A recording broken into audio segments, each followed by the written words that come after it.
वक्त बदल गया, जज्बात भी बदल गए, पर हम लोग जैसे कि तैसे रह गए। তোমরা জানো তোমাদের এমসিকিউ ফরম্যাটে কিন্তু চেঞ্জ হয়েছে। এমসিকিউ ফরম্যাটে এবারে অনেক নতুন নতুন ধরনের কোশ্চেন প্যাটার্ন ঢুকেছে। নর্মাল যে এমসিকিউ থাকতো সেই এমসিকিউ ছাড়াও আমাদের কিন্তু আরো কিছু স্পেশাল টাইপ এমসিকিউ এবারে করতে হবে। তাহলে যেহেতু সিচুয়েশন বদলে গেছে, তাহলে আমাদেরকেও বদলে যেতে হবে। আমাদেরকেও এবারে এমসিকিউ যে প্র্যাকটিসগুলো আমরা করছিলাম সেই এমসিকিউ প্র্যাকটিস অন্যরকম ভাবে করতে হবে। সেই জন্যই আজকে আমরা চলে এসেছি যে আমাদের একমাত্রিক গতি বা মোশন ইন 1D যে চ্যাপ্টারটা ছিল সেই চ্যাপ্টারের যতগুলো এমসিকিউ হয় এবং যত ধরনের নতুন এমসিকিউ এর সংযোজন এবারে হয়েছে সেগুলোকে মাথায় রেখে কোশ্চেনটা বানানো হয়েছে। তোমরা প্রথম থেকে শেষ পর্যন্ত তোমরা ভিডিওটা দেখবে। এখানে প্রত্যেকটি কথা এবং প্রত্যেকটি যে এমসিকিউ আছে সেগুলো খুব খুব ইম্পর্টেন্ট হতে চলেছে তোমাদের জন্য। ঠিক আছে, তাহলে শুরু থেকে শেষ পর্যন্ত কোথাও স্কিপ করবে না, প্রথম থেকে শেষ পর্যন্ত সম্পূর্ণ তোমাদেরকে দেখতে হবে। চলো, world type of important MCQ in motion in 1D। একমাত্রিক গতি যেটা একটা সরল রেখা বরাবর চলতে থাকে, সেই একমাত্রিক গতির আমরা সমস্ত ধরনের এমসিকিউ করব। প্রথমে আমরা দেখব নর্মাল এমসিকিউ। শুধু নর্মাল এমসিকিউ করব না, আরো যে টাইপের এমসিকিউ আছে সেগুলো আমরা করব। তাহলে নর্মাল এমসিকিউ ছাড়া ফিজিক্সে আরো কি কি ধরনের এমসিকিউ হয় দেখো। নর্মাল এমসিকিউ ছাড়া ফিজিক্সে আমাদের আর যে ধরনের এমসিকিউ হয় সেটা হলো অ্যাসারশন রিজন টাইপ কোশ্চেন। এটার সাথে তোমাদের পরিচিত করাবো। আর কি কোশ্চেন হয়? ম্যাচ দ্য কলম টাইপ কোশ্চেন। আর কি কোশ্চেন হয়? Statement base question. আর কি কোশ্চেন হয়? এটাও নতুন অ্যাড হয়েছে, introducing new question format case base study question. এই ধরনের এই করা নতুন টাইপের কোশ্চেন কিন্তু ফিজিক্সে অ্যাড হবে। এছাড়াও তুমি বায়োলজির ক্ষেত্রে যদি দেখো সেখানে ডায়াগ্রাম বেস কোশ্চেন বা রিঅ্যারেঞ্জমেন্ট, যেটা এটার পরে এটা আসবে না এটার পরে এটা আসবে, সেই ধরনের কোশ্চেন এবং fill in the blank type question, ওটা ফিজিক্সেও আসবে, ওটা নিয়ে কোনো চাপ নেই, ওটা তো পারার বিষয়, সহজ বিষয়। ঠিক আছে, তাহলে এই বিষয়গুলো কিন্তু পরিবর্তন হয়েছে, যেটা তোমরা অলরেডি জানো। যদিও যারা না জানো তারা কিন্তু ভিডিওটা দেখো প্রথম থেকে শেষ পর্যন্ত, সবকিছু কিন্তু তোমাদের কাছে পুরো জল ভাত হয়ে যাবে। চলো ওকে, চলো আর দেরি করে লাভ নেই, আমরা ক্লাসটাকে শুরু করে দিই। দেখো, প্রথমে আমাদের নর্মাল এমসিকিউ আছে। নর্মাল যে এমসিকিউ আমরা এতদিন করে এসেছি সেই ধরনের এমসিকিউ। কারণ তোমাদের যে বোর্ডের যে গাইডলাইন ছিল ওখানে লেখা ছিল, কি লেখা ছিল তোমাকে একটুখানি বলি। ওখানে লেখা ছিল যে নর্মাল এমসিকিউ ছাড়াও এখন নতুন কিছু ধরনের এমসিকিউ এর সাথে তোমাদেরকে পরিচয় হতে হবে। সেই এমসিকিউ ফরম্যাট কিন্তু আমাদের থাকবে। ঠিক আছে, ওইটার জন্য আমিনুর স্যারের একটা ভিডিও আছে, সেটা তোমরা দেখতে পারো। সেখানে উনি ডিসকাস করেছেন যে কোশ্চেনের যে ভয়ঙ্করভাবে কোশ্চেন প্যাটার্নের যে ভয়ঙ্করভাবে পরিবর্তনটা হয়েছে সেটা কিন্তু উনি ওখানে বলেছেন, সেটা তোমরা দেখতে পারো চাইলে। চলো তাহলে আমরা আর দেরি না করে এগিয়ে যাই। Normal MCQ. তাহলে নর্মাল এমসিকিউ এর ভিতরে সবার ফার্স্ট এমসিকিউ যেটা আছে সেটা আমরা দেখি যে স্থির অবস্থা থেকে যাত্রা শুরু করে কোনো বস্তুর ত্বরণ যদি এ মিটার পার সেকেন্ড স্কোয়ার, একটু টাইপিং মিস্টেক হয়েছে, কারেকশন করে নাও, এ মিটার পার সেকেন্ড স্কোয়ার, সময়ে টি সেকেন্ডের সঙ্গে এই সময়টা সময় টি এস এর টি সেকেন্ডের সাথে a ইকুয়ালস টু 3t+4 সমীকরণ অনুসারে পরিবর্তিত হয়, তাহলে t ইকুয়ালস টু 2 সেকেন্ড সময়ে বেগ কত হবে? ঠিক আছে, অপশন আছে আমাদের 7 metre per second, 14 metre per second, 21 metre per second, 3.5 metre per second. ঠিক আছে, প্রত্যেকটা অপশন দেখো সিমিলার। এখানে তোমাকে এক্সামিনার কনফিউজ করার চেষ্টা করবে। তুমি যদি কিছু না জেনে আন্দাজে টিক মেরে দিয়ে আসতে চাও সেখানে কিন্তু তুমি ধরা পড়ে যাবে। তাহলে চলো আমরা অঙ্কটা সলভ করি। কোনো বস্তুর ত্বরণ আছে a metre per second square, okay, এবং এটা সময় টি সেকেন্ডের সাথে কিভাবে পরিবর্তিত হচ্ছে লক্ষ্য করো। এটা সময় টি সেকেন্ডের সাথে এই ইকুয়েশন দ্বারা পরিবর্তিত হচ্ছে। কোন equation? a equals to 3t+4। ঠিক আছে, এবারে দেখো বলেছে টি ইকুয়ালস টু 2 সেকেন্ড সময়ে তার বেগ বের করো। আচ্ছা, আমরা তোমাকে এই জিনিসটা বলেছিলাম যে আমরা এরকম ইকুয়েশন থেকে তোমাদের দেবে বেগ বের করতে বা ত্বরণ বের করতে বা আরো অন্যান্য রাশিগুলো বের করতে, সরণ বের করতে। তখন আমাদের করতে হবে কি, যদি আমরা সামনের দিকে এগোই, দেখো ত্বরণের সামনের দিকে আর কেউ নেই, কিন্তু যদি এটা বেগ থাকতো, বেগ থেকে ধরো v ইকুয়ালস টু 3t+4 ছিল, তাহলে বেগের সামনের রাশিটা হলো ত্বরণ, সেই জন্য তখন যদি বেগ থেকে ত্বরণ বের করতে বলে আমরা সিম্পলি ডেরিভেটিভ করব। আর যদি উল্টোটা হয়, ত্বরণ থেকে বেগ বের করতে বলে মানে এক ধাপ পিছিয়ে আসে, তাহলে আমরা কি করব, ইন্টিগ্রেশন করব। আগের দিন ক্লাসে বলেছিলাম। তো তাহলে এটাকে আমরা কি করব, সোজা ইন্টিগ্রেশন করব। তো ইন্টিগ্রেশন করার আগে আমাদেরকে আগে ইন্টিগ্রেশনের ফর্মে এটাকে নিয়ে যেতে হবে। যারা ইন্টিগ্রেশন জিনিসটা বোঝো না তারা আমি আমিনুল স্যারকে রিকোয়েস্ট করে যে ভিডিওটা তোমাদের জন্য বানিয়েছি ইন্টিগ্রেশন এবং ডেরিভেটিভের, ওই ভিডিওটা একটুখানি দয়া করে দেখে নেবে। এছাড়াও আগের দিনের ক্লাসে আমি ইন্টিগ্রেশন ডেরিভেটিভ সম্পর্কে কিছুটা বলেছিলাম তোমাদেরকে। ওকে চলো, তাহলে দেখো dx dt, dx dt হবে না dv dt হবে বলো? নিশ্চয়ই এটা তোমরা এই ভুলটা করবে না যেটা আমি এক্ষুনি করতে যাচ্ছিলাম, এটাকে লিখতে হবে তোমাকে dv dt। তাহলে আমরা জানি acceleration a equals to dv dt, এটা জানো তো? এটা নিশ্চয়ই সবাই জানো। তাহলে dv dt ইকুয়ালস টু আমরা পেলাম 3t প্লাস 4। তাহলে এখান থেকে আমাদেরকে করতে হবে কি, ইন্টিগ্রেশনের ফর্মে আমাদেরকে নিয়ে যেতে হবে। ইন্টিগ্রেশনের ফর্মে যদি নিয়ে যেতে হয়, এইবারে দেখো বোথ সাইডে আমরা যদি ইন্টিগ্রেশন করি তাহলে একটা ইন্টিগ্রেশনের ফর্ম পেলাম। এবারে dv কে ইন্টিগ্রেশন করলে v আসে, আর এদিকে ইন্টিগ্রেশন করলে আমাদের আসে 3 দেখো কনস্ট্যান্ট হিসেবে বাইরে বেরোলো। এবারে t এর ইন্টিগ্রেশন করলে হয় t স্কোয়ার বাই 2, কারণ আমরা জানি t এর পাওয়ার 1 ছিল, 1 প্লাস 1 হয়েছে, আর যেটা উপরে হয়েছে সেটা নিচেও রাখতে হয়, সেই জন্য এটা আসলো t স্কোয়ার বাই 2, আর আগে একটা 3 তো ছিলই। এরপরে দেখো 4 এর সাথে কি আছে, t টু দি পাওয়ার কিছু নেই মানে আমরা t টু দি পাওয়ার 0 ধরতে পারি। t টু দি পাওয়ার 0 মানে এর ভ্যালু হলো 1, তাহলে 4 ইন্টু 1 মানে সিমিলারই আছে। তাহলে t টু দি পাওয়ার 0, এবারে t two the power 0 plus 1 হবে, আর উপরে যেটা হয়েছে নিচে সেটা করতে হবে 0 প্লাস 1। এটা ইন্টিগ্রেশনের নিয়ম, সবাই তোমরা নিশ্চয়ই জানো এটা। তাহলে দেখো এখানে আমরা পেলাম t1 বাই 1, অর্থাৎ আমরা এখানে পেলাম 4t। তাহলে ইন্টিগ্রেশন করে আমরা এই ভ্যালুটা পেলাম। এবারে আমাদের বলেছে কি বলেছে, এই সমীকরণ অনুসারে পরিবর্তিত হয়, তাহলে t ইকুয়ালস টু 2 সেকেন্ড সময়ে তার বেগ বের করো। তাহলে আমরা বেগের একটা ইকুয়েশন এটা পেয়েছি। এখানে যদি আমরা টাইমটা t ইকুয়ালস টু 2 সেকেন্ড বসিয়ে দিই, তাহলে এখান থেকে আমরা t ইকুয়ালস টু 2 সেকেন্ডে বেগের মান নিশ্চয়ই পেয়ে যাব। কি হবে সেটা দেখো, 3 ইন্টু t এর মান 2 বসাও, তাহলে 2 এর স্কোয়ার বাই 2 প্লাস 4 ইন্টু 2, তাহলে 4 বাই 2 করলে 2 আসে, 3 ইন্টু 2 অর্থাৎ 6 প্লাস 8, 8 প্লাস 6 হলে 14 হয়। আর বেগের ইউনিট কি হয় আমরা সবাই জানি, মিটার পার সেকেন্ড। তাহলে 14 মিটার পার সেকেন্ড যদি কোনো অপশানে থাকে, নির্দ্বিধায় তুমি ওটাকে টিক দিয়ে চলে এসো, তুমি মার্কসটা এখানে পেয়ে যাবে। তাহলে দেখো কোন অপশানটা আমাদের 14 মিটার পার সেকেন্ড আছে, আমাদের option B 14 metre per second আছে। তাহলে অপশন বি হলো আমাদের কারেক্ট অ্যান্সার। হলো? এটা যদি হয় তাহলে সামনে আমরা এগোতে থাকি। চলো নাম্বার 2 এমসিকিউ। এটা কিন্তু নর্মাল এমসিকিউ হচ্ছে, যতক্ষণ না আমি বলবো যে কোশ্চেন প্যাটার্নের অন্য ধরনের এমসিকিউতে আমরা ঢুকছি, ততক্ষণ নর্মাল এমসিকিউ চলতে থাকবে। তাহলে নাম্বার 2, একটি গতিশীল কণার দূরত্ব সময়ের সমীকরণ দেওয়া আছে এটা। আর আমরা বারবার বলেছি তোমাদেরকে যে সমীকরণের এরকম দিয়ে অঙ্কগুলো বেশি বেশি আসে। দেখো একটি গতিশীল কণার দূরত্ব সময় সমীকরণ x equals to 4t minus 6t square. তাহলে এখান থেকে কি করতে হবে, কণাটির সর্বোচ্চ ধনাত্মক বেগ কত আর কণাটির বেগ কখন শূন্য হবে, তাহলে দুটো অ্যান্সার করতে হবে। অর্থাৎ আমাদের অপশানে দেখো দুটো অপশান রয়েছে, তাই না? প্রথমে বেগ আছে, তারপরে সময় আছে, বেগ আছে সময় আছে, বেগ আছে সময় আছে, বেগ আছে সময় আছে। তাহলে অপশানগুলোতে দুটো অপশান আছে, অর্থাৎ আমাদেরকে দুটো অঙ্কই করতে হবে। তাহলে চলো করে ফেলি। ইকুয়েশন আমাদের দেওয়া আছে x equals to 4t minus 6t square, তাই তো? এবারে এই ইকুয়েশন থেকে যদি তুমি বেগ বের করতে চাও, তাহলে দেখো এটা ডিসপ্লেসমেন্ট বা সরণ আছে, এখান থেকে বেগ যদি যাই তাহলে এক ধাপ সামনে আমরা যাচ্ছি, তাহলে কি করব, ডেরিভেটিভ করব। তাহলে আমরা dx dt করে দিলাম, অর্থাৎ t এর রেসপেক্টে x এর ডেরিভেটিভ করলাম। ডেরিভেটিভ করলে ভ্যালুটা আসছে আমাদের 4।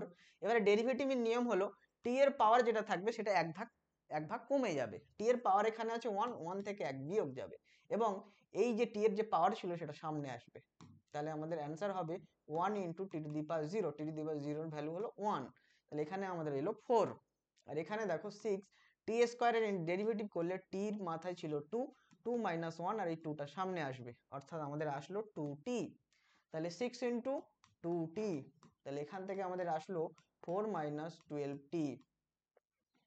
ওকে, তাহলে 4 মাইনাস 12t এখানে আমার কি আসলো dx dt, dx dt মানে আমরা জানি সেটা হলো v। এবারে বলো এই v এর ভ্যালুটা সর্বোচ্চ ধনাত্মক ম্যাক্সিমাম পজিটিভ কখন হবে?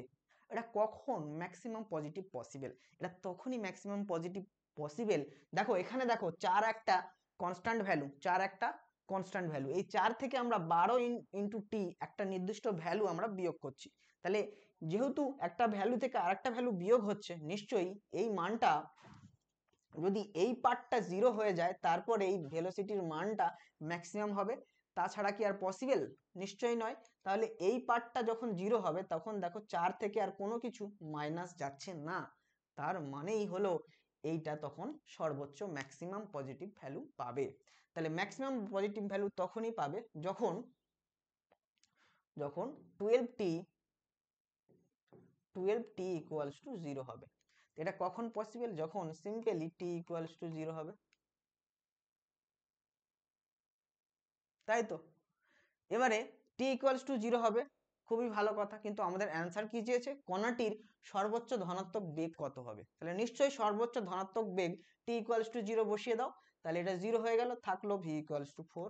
তাহলে সর্বোচ্চ ধনাত্মক বেগ 4 এর বেশি পসিবল নয়, 4ই হবে, তাই না? তাহলে আমাদের প্রথম অপশনটা কিন্তু 4 হবে।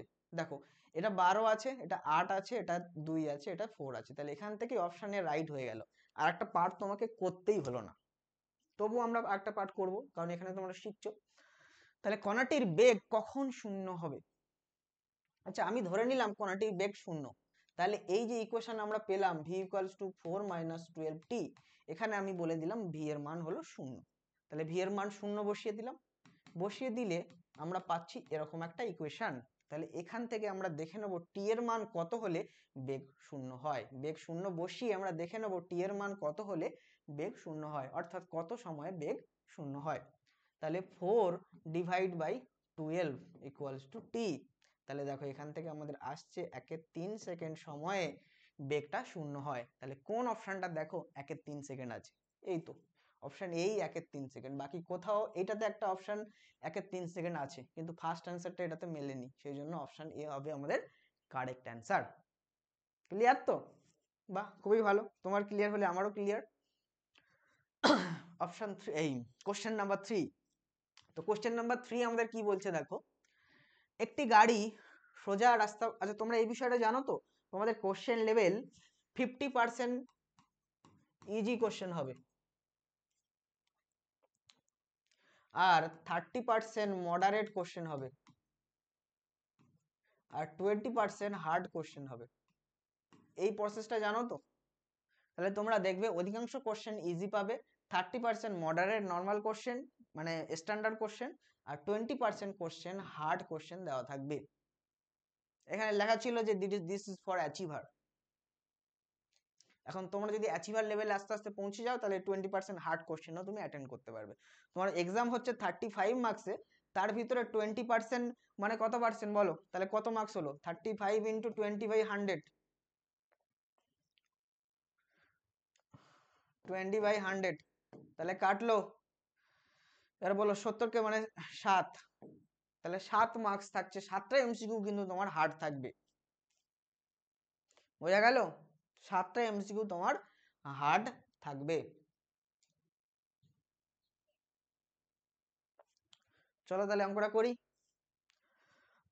একটা গাড়ি সোজা রাস্তা বরাবর কিছু সময়ব্যাপী v1 সুষম বেগে চলার পরে একই সময়ব্যাপী সুষম গতিবেগ v2 নিয়ে চললো যদি, তারপরে ছিল কি গাড়িটির গড় গতি কত হবে, গতিবেগ কত হবে, বেগে নয় সরি, গড় গতিবেগ কত হবে, এটাকে মুছে দাও, গড় গতিবেগ কত হবে, ও সরি এটাকে মুছতে হবে, এক সেকেন্ড।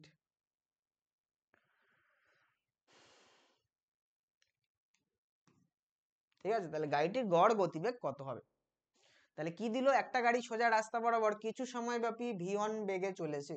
তাহলে v1 বেগে যে সময় ব্যাপী চলেছে সেটা আমরা যদি t ধরি, তারপরে কি বলেছে একই সময় ব্যাপী, তাহলে পরের সময়টাও t হবে, পরের t সময়ে v2 বেগে চলেছে, তাহলে গাড়িটার গড় গতিবেগ কত?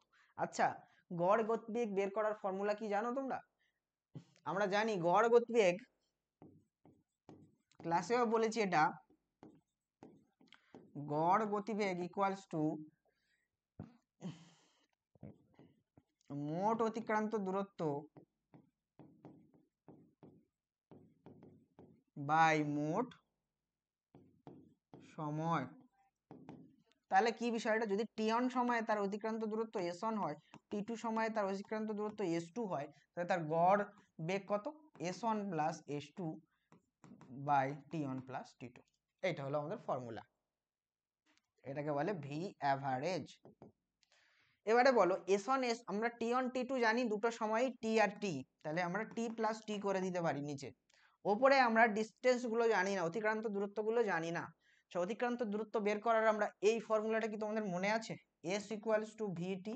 এই ভিটা কি বলে, এই ভিটাকে বলে সমবেগে থাকে যখন, যখন সমবেগে থাকে এই ইকুয়েশনটা আমরা ইউজ করি, s ইকুয়ালস টু ভিটি। তাহলে কি বলেছে, সুষম গতিবেগ, সুষম গতিবেগ মানে সমবেগ, তাহলে সমবেগে আছে মানে এই ইকুয়েশন ইউজ করব। এখান থেকে আমরা ডিসপ্লেসমেন্ট বা অতিক্রান্ত দূরত্ব বের করে নেব আমরা। তাহলে s ইকুয়ালস টু আমাদের পাবো ভিটি। তাহলে প্রথমে হলো তার v1t, তারপরে হলো s2টা কত, v2t। ব্যাস, অতিক্রান্ত দূরত্ব দুটো পেয়ে গেলাম, যোগ করে দাও। s1 প্লাস s2 কত হবে তাহলে, তাহলে হলো v1t plus v2t divide by t plus t। তাহলে অ্যান্সারটা আমার কত বেরোলো এখান থেকে, দেখতেই পাচ্ছ তুমি t ওপরে কমন যাচ্ছে, v1 প্লাস v2, আর নিচে আমার আসছে 2t। তাহলে এই t আর এই t কাটছে, তাহলে আমাদের অ্যান্সারটা চলে আসছে v1 প্লাস v2 বাই 2। কোন অপশন এটা আছে তুমি খেয়াল করো, v1 প্লাস v2 বাই 2। এটা হবে না, তাহলে এটা একটু চেঞ্জ করি। তাহলে এটা আমাদের হচ্ছে না, এটাও হচ্ছে না, এটাও হচ্ছে না, একমাত্র অপশন ডিটাই হলো কারেক্ট। দেখো, তাই না? চলো এরপরে এগোতে থাকি, গাড়ি চলতে থাকুক, তোমরাও চলতে থাকো। কোশ্চেন নাম্বার 4, কোনো এক মুহূর্তে সরল রেখায়, কোনো এক মুহূর্তে সরল রেখায় একই মন্দন এবং চলন্ত দুটি সদিশ গাড়ির, দুটো গাড়ি হচ্ছে সেম গাড়ি, তাদের দ্রুতি হলো ইউ আর 4u। ওই মুহূর্ত থেকে যথাক্রমে যে দূরত্ব গিয়ে গাড়ি দুটি থামে তাদের অনুপাত কত। কত দূরত্ব গিয়ে গাড়ি দুটো থামবে, নিশ্চয় থামবে মানে বোঝাই যাচ্ছে যে একটা গাড়ির দ্রুতি ছিল আগে এটা, সেখান থেকে সে থামতে চাইছে, তার মানে পরে তার বেগটা কিন্তু শূন্য হচ্ছে। তাহলে কত দূরত্ব গিয়ে তারা থামবে সেটার অনুপাত, তাহলে কোন সমীকরণ তুমি ইউজ করবে, নিশ্চয়ই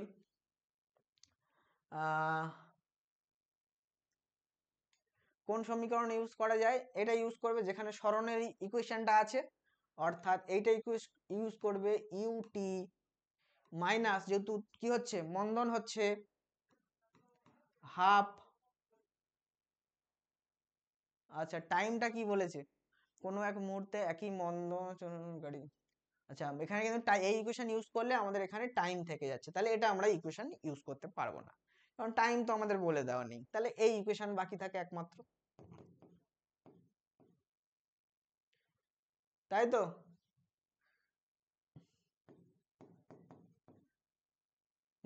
এই ইকুয়েশন একমাত্র বাকি থাকে।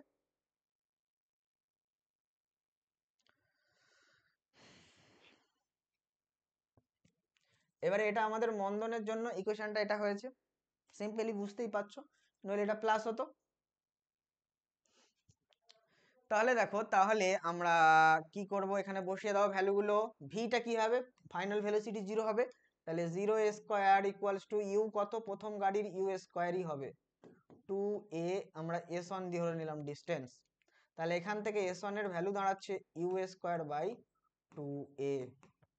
আচ্ছা সিমিলার আরেকটা গাড়ির ক্ষেত্রে করো, ভি স্কয়ার ইকুয়ালস টু ইউটা কত হবে, তাহলে 4u, 4u এর স্কয়ার মানে 16u square minus 2a s2, তাহলে এখান থেকে ভিটা 0, 16u স্কয়ার 2a s2, বোঝা যাচ্ছে তো?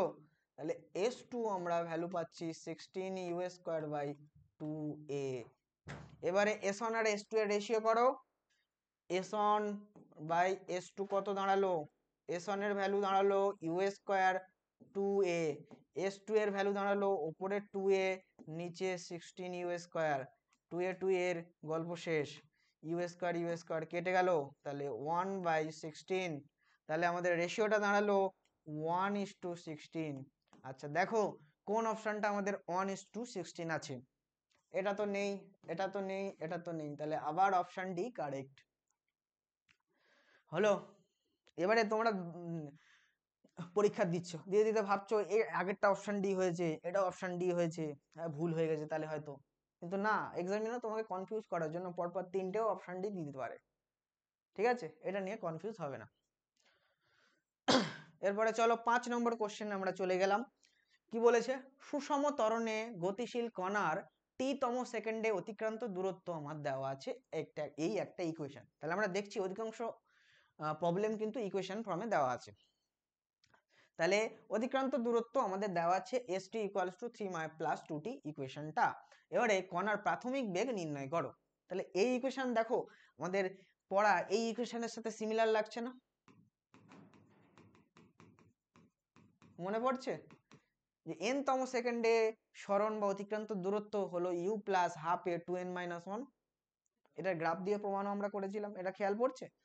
এটা যদি তোমার মনে থাকে তাহলে এই ইকুয়েশনটাকে এই ফর্মে যদি আনি, এখান থেকে সিম্পলি আমরা প্রাথমিক বেগ ইউটা বের করে নিতে পারবো। তো চলো ওই ফর্মে আনা যায় কি দেখি। তাহলে এসএন এর সিমিলার হলো এসটি, খুবই ভালো। এবারে আছে আমার 3, তাহলে 3 থাকলো ইউ এর সমতুল্য হলো। এবারে 2t কে আমরা কি এই ফর্মে আনতে পাচ্ছি?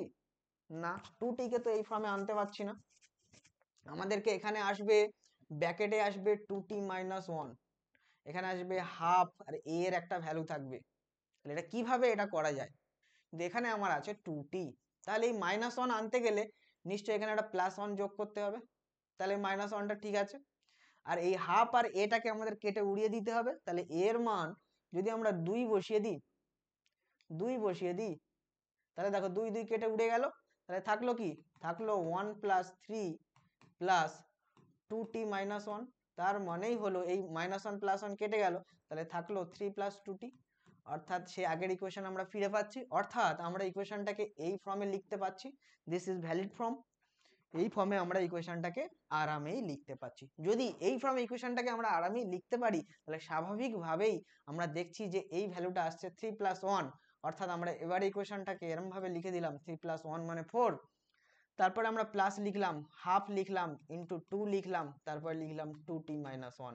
তাহলে দেখো এই ইকুয়েশনের ফর্মে পেয়ে গেলাম, যেখানে a এর ভ্যালু হলো 2 আর u এর ভ্যালু কত, u এর ভ্যালু হলো 4। ঠিক আছে, আমাদের জানতে চেয়েছিল কত, জানতে চেয়েছে আমাদের প্রাথমিক বেগ নির্ণয় করো, তাহলে প্রাথমিক বেগ আমাদের দাঁড়ালো 4। 4 কি হবে, মিটার/সেকেন্ড। তাহলে দেখো কোন অপশনটা 4 মিটার/সেকেন্ড আছে, কারণ ইউ তো প্রাথমিক বেগ, এটা নিয়ে তো কারোর কনফিউশন হয় না, তাই না?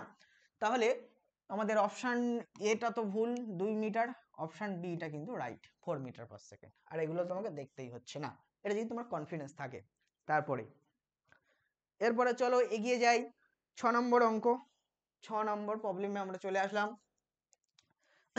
কোন বস্তুর গতিবেগ সময় লেখচিত্র সময় অক্ষের সাথে যদি 45 ডিগ্রি কোণে আনত থাকে, তাহলে সরলরেখাটি তাহলে একটি সরলরেখায় কি বললো আবার, কোন বস্তুর গতিবেগ সময় লেখচিত্র যদি সময় অক্ষের সাথে 45 ডিগ্রি কোণে আনত একটি সরলরেখা হয়, তাহলে বস্তুটির ত্বরণ কত, এখানে হয় লেখা হবে, তাহলে বস্তুটির ত্বরণ কত। তো লেখার সময় এদিক ওদিক হয়ে গেছে, ওরা তত খেয়াল করেনি, বুঝলে, যাই হোক। তাহলে বস্তুটির ত্বরণ কত। আচ্ছা এটা তো খুবই একদম ইজি লাগছে দেখে, পাতি অঙ্ক একটা লাগছে। আমাদের বলেছে কি, গতিবেগ সময় ভি ভার্সেস টি এর গ্রাফ, এই টি এর গ্রাফটা 45 ডিগ্রি কোণে আনত একটা সরল রেখা, কত ডিগ্রি, 45 ডিগ্রি কোণে আনত একটা সরল রেখা। এবারে এর ত্বরণ কত, বস্তুটির ত্বরণ কত। তাহলে আমরা জানি এই ভি ভার্সেস টি গ্রাফের নতিকে বলি আমরা ত্বরণ, তাই তো, নতি v/t সেটার মানেই হলো ত্বরণ। আর নতি কিভাবে বের করে, একটা স্ট্রেট লাইনের ট্যান থিটা না, ট্যান থিটা, তাহলে থিটা আমাদের কত, থিটা 45 ডিগ্রি, তাহলে নতির মান হলো ট্যান 45 ডিগ্রি। আচ্ছা ট্যান 45 ডিগ্রির মান কত হয়, 1 হয়, 1। তাহলে আমরা ত্বরণ কত পেলাম, ত্বরণ এ পেলাম 1 মিটার/সেকেন্ড স্কয়ার। হয়ে গেল, গল্প শেষ। কোনটা আছে 1 মিটার/সেকেন্ড স্কয়ার, অপশন এ। আর দেখতেই হচ্ছে না, এসব ভুল, এগুলো তোমাকে কনফিউজ করার জন্য। তুমি ট্যান 45 30 ট্যান 60 এইসব ভ্যালু বসাবে বলে তোমাকে কনফিউজ করার জন্য, বা সাইনের ভ্যালু বসাবে বলে তোমাকে কনফিউজ করার জন্য এরকম দিয়েছে। কিন্তু এইটাই হবে তোমার কারেক্ট অ্যান্সার। আর তুমি এখানে দেখতেই পাচ্ছ tan 45 ডিগ্রি হলে সেটার ভ্যালু একমাত্র 1-এ গিয়েই থাকে, তাই না? তাহলে তোমাকে অত কিছু না জানলে তুমি এখান থেকে অপশন দেখেই অ্যান্সারটা করে দিতে পারছো, কিন্তু ওসব গল্প ওখানে করবে না, সবকিছু জেনে বুঝে করার চেষ্টা করবে, আন্দাজে টিক মারলে হবে না। এরপরে আমরা এগিয়ে যাই 7 নম্বর কোশ্চেন। 7 নম্বর কোশ্চেনে আমাদের কি দেওয়া ছিল? টি সময়ে একটি সমত্বরণ সম্পন্ন কণার এসটি লেখচিত্র সময় অক্ষের সাথে 45 ডিগ্রি কোণ করে, তাহলে 1 সেকেন্ড পরে ওই কোণ 60 ডিগ্রিতে চলে যায়, তাহলে কণাটির ত্বরণ কত? খুবই ভালো, চলো করি। এটাও আগের অঙ্কের মতো, তুমি বুঝতে পারছো। এই গ্রাফটা এবারে এসটি গ্রাফ, সরণের সাথে সময়ের গ্রাফ। এই গ্রাফের লেখচিত্র সময় অক্ষের সাথে প্রথমে 45 ডিগ্রি কোণ করেছিল, তাহলে এর নতি আমরা পাবো কি কত? tan 45 ডিগ্রি, যার মান হলো 1। এবারে এস ভার্সেস টি গ্রাফের নতি কি হয়?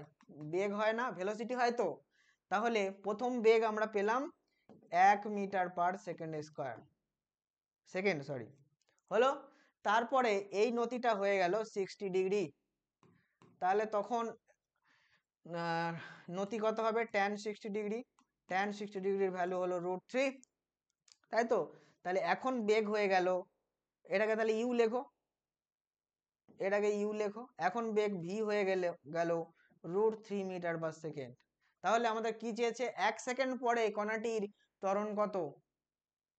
তাহলে ত্বরণ কি হবে? ত্বরণ 1 সেকেন্ড পরে ত্বরণ হবে ভি মাইনাস ইউ বাই টি। তাহলে ভি আমাদের কত? ফাইনাল ভেলোসিটিটা √3, ইনিশিয়াল ভেলোসিটিটা 1, আর টাইমটা হলো 1। তাহলে এইটা হলো আমাদের অপশন।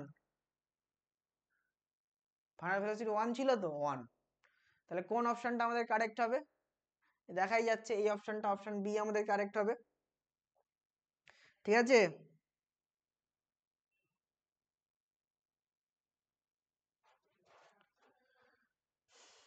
তাই তো? নাকি না কোথাও ভুল করলাম? ভুল করলে একটুখানি কাউন্ট করে দিও।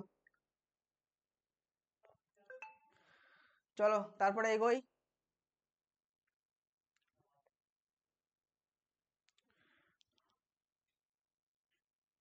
তারপরে এগোতে থাকি আমরা। ঠিকই আছে, আশা করছি কোথাও কোনো ভুল হয়নি, আশা করছি। √3 মাইনাস 1 আর সময়টা 1 সেকেন্ড, একদম ঠিক আছে। এটা তাহলে অপশন, তাহলে অপশন হচ্ছে অপশন বি আমাদের কারেক্ট। ওকে, অপশন বি হলো আমাদের কারেক্ট। এরপরে পরের কোশ্চেনটা চলো।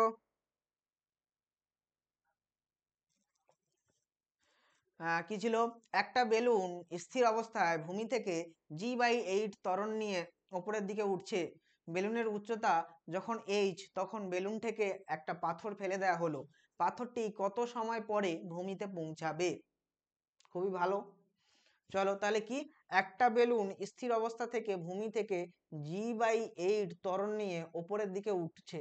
উঠতে উঠতে বেলুনের উচ্চতা যখন h, এই উচ্চতা, তখন সেখান থেকে একটা পাথর ফেলে দেওয়া হলো, যেটা বেলুনের মধ্যেই ছিল। তাহলে ওই পাথরটি কত সময় পরে ভূমিতে স্পর্শ করবে? ঠিক আছে, কারণ ওখান থেকে বেলুনটাকে ফেললে আর বেলুনটা নিচে নামবে না, নিশ্চয়ই পাথর ফেলতে হবে, স্বাভাবিক ব্যাপার। তাহলে পাথরটি কত সময় পরে ভূমিতে পৌঁছাবে? আচ্ছা, যখন এই উচ্চতায় বেলুনটি রয়েছে তখন তার বেগ কত আমরা বের করি।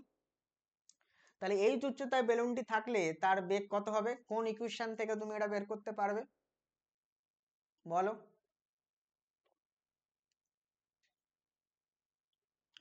বলো দেখি কোন ইকুয়েশন থেকে এটা তুমি বের করতে পারবে? এইচ আছে, এরকম কোন ইকুয়েশন আছে?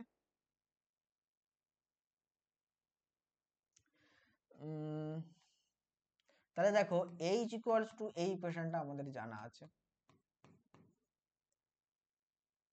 তাই না? এই ইকুয়েশনটা আমাদের জানা আছে। উপরের দিকে উঠছে মাইনাস, তাহলে এখান থেকে আমরা টিটা দেখে নিতে পারি, টি কত হবে। তাহলে টি কত হবে দেখো, এখান থেকে ইউটা কত? স্থির অবস্থা থেকে ভূমি থেকে এত ত্বরণ নিয়ে, তাহলে স্থির অবস্থা মানে এটা 0, তাহলে এই পার্টটা 0, আর ত্বরণের জায়গায় আমরা লিখবো g/8। তাহলে এখান থেকে আমাদের আসলো কত? সময়টা আমাদের কত আসলো? সময়টা আসলো কত গো? 16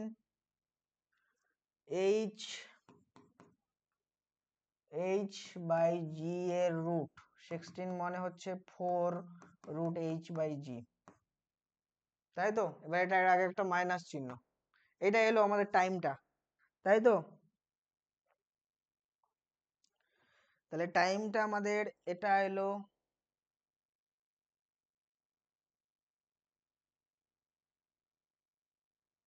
ঠিক আছে, টাইম যখন এটা এলো, এবারে আমরা পরের এটা করি, যদি আমাদের এই ইকুয়েশন ইউজ করি V square equals to U square minus 2gh, তার মানে আমরা যখন এইচ উচ্চতায় আছে তখন তার বেগ কত জানতে চাইছি। তাহলে এটা হলো ভি, আর ইউ কত? 0 বসিয়ে দাও। ইউ তাহলে তুমি 0 বসিয়ে দিলে, 2g এর জায়গায় g/4 বসিয়ে দিলে, h বসিয়ে দিলে, আর ভি স্কোয়ার, এখান থেকে ভি এর ভ্যালু বেরোলো 2 কাটছে 2, তাহলে 2, তাহলে থাকছে √gh। ও এখানে তো আমরা g/8 হবে, সরি 8 কে কাটলে থাকে 4, তাহলে 4 মানে রুট থেকে বেরিয়ে 2 হলো, আর তার আগে একটা মাইনাস আছে, অর্থাৎ এই ভ্যালুটা এলো আমাদের এই উচ্চতায় বেগ।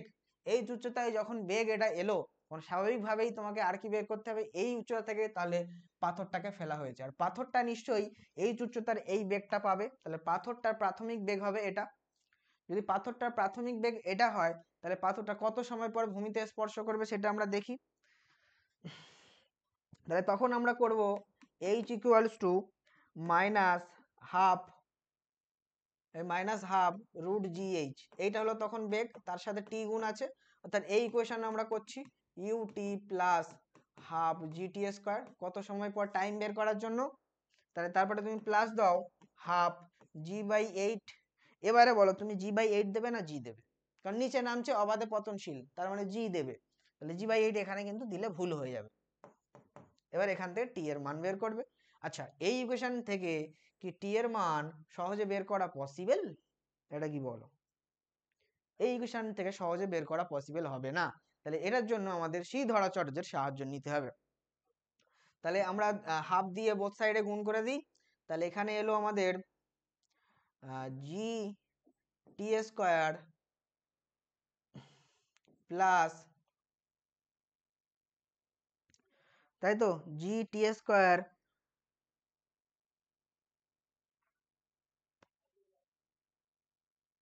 জি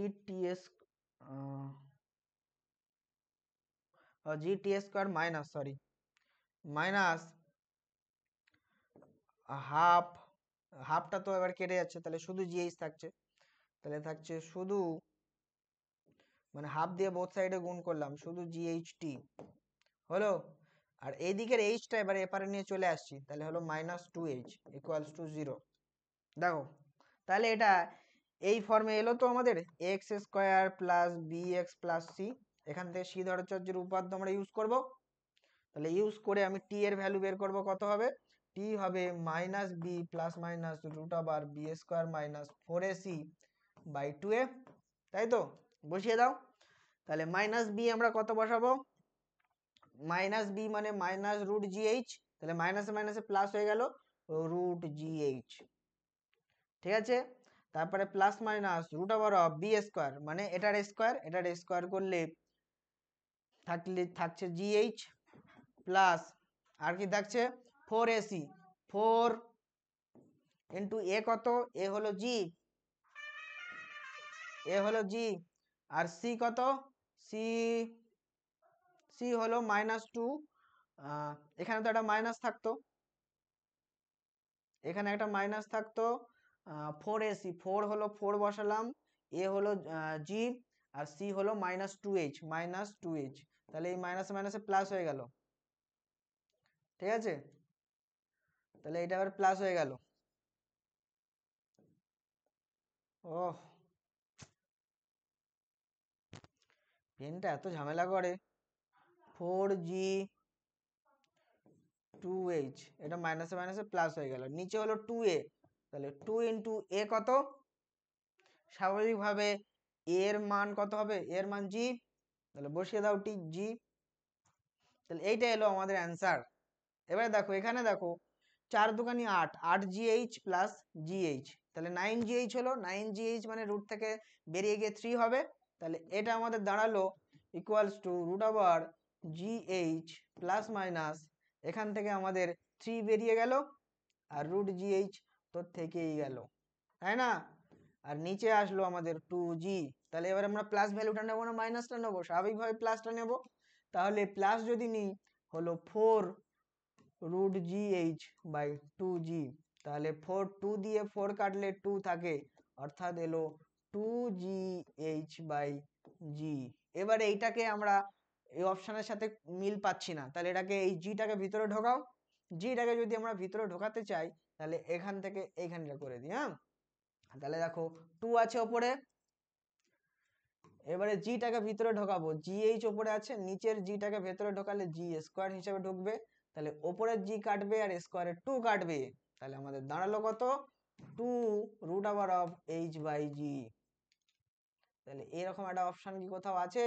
এরকম অপশন কোথাও আছে 2 root over of H by G? দেখো কোনটা আছে? 2 root over of H by G option A তেই আছে, অপশন এ তেই আমাদের এটা আছে। তাহলে এই টাইম যে প্রথমে যে টাইম বের করছিলাম, এই টাইমটা তো লাগছেই না। চলো, টাইম লাগছেই না প্রথমটা। শুধু কি করব আমরা? প্রথমেই এই উচ্চতায় তার বেগ কত আছে বের করে নেব, সেই বেগটার মান যখন আবার এখান থেকে পাথরটা ফেলবে তার ক্ষেত্রে সেইটার প্রাথমিক বেগ হবে, আর সেখান থেকে তার নিচে আসতে কত টাইম লেগেছে, ভূমিতে স্পর্শ করতে কত টাইম লেগেছে, সেটা সেই ধরাচার্য ইউজ করে বের করব, ক্যালকুলেশন করব, অ্যান্সার আমাদের মিলে যাবে। হলো? এরপরে চলো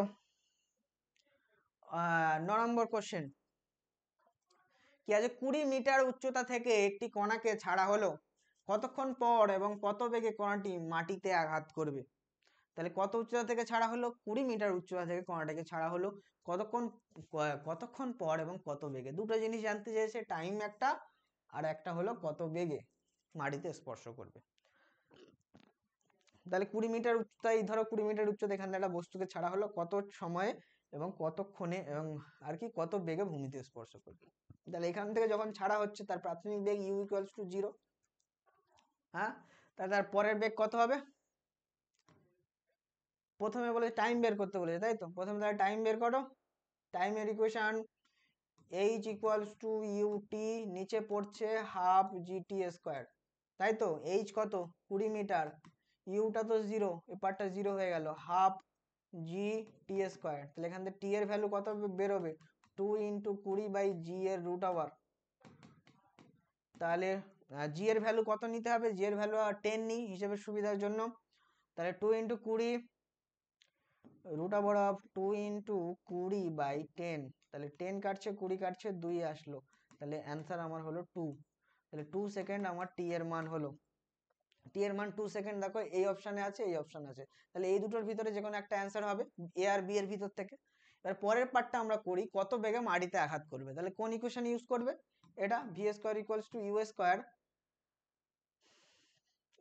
ভূমিতে স্পর্শ করবে, তাই তো? ওপর থেকে নিচে পড়ছে, তাহলে প্লাস জি হলো, তাহলে প্লাস 2gh। ঠিক আছে, ইউটা আমাদের 0, তাহলে ভি এর ভ্যালু কত হবে? রুট ওভার অফ 2gh, তাহলে এইচটা কত? 2 ইন্টু 10 ইন্টু 20, তাহলে এখান থেকে আমাদের কত বেরোলো?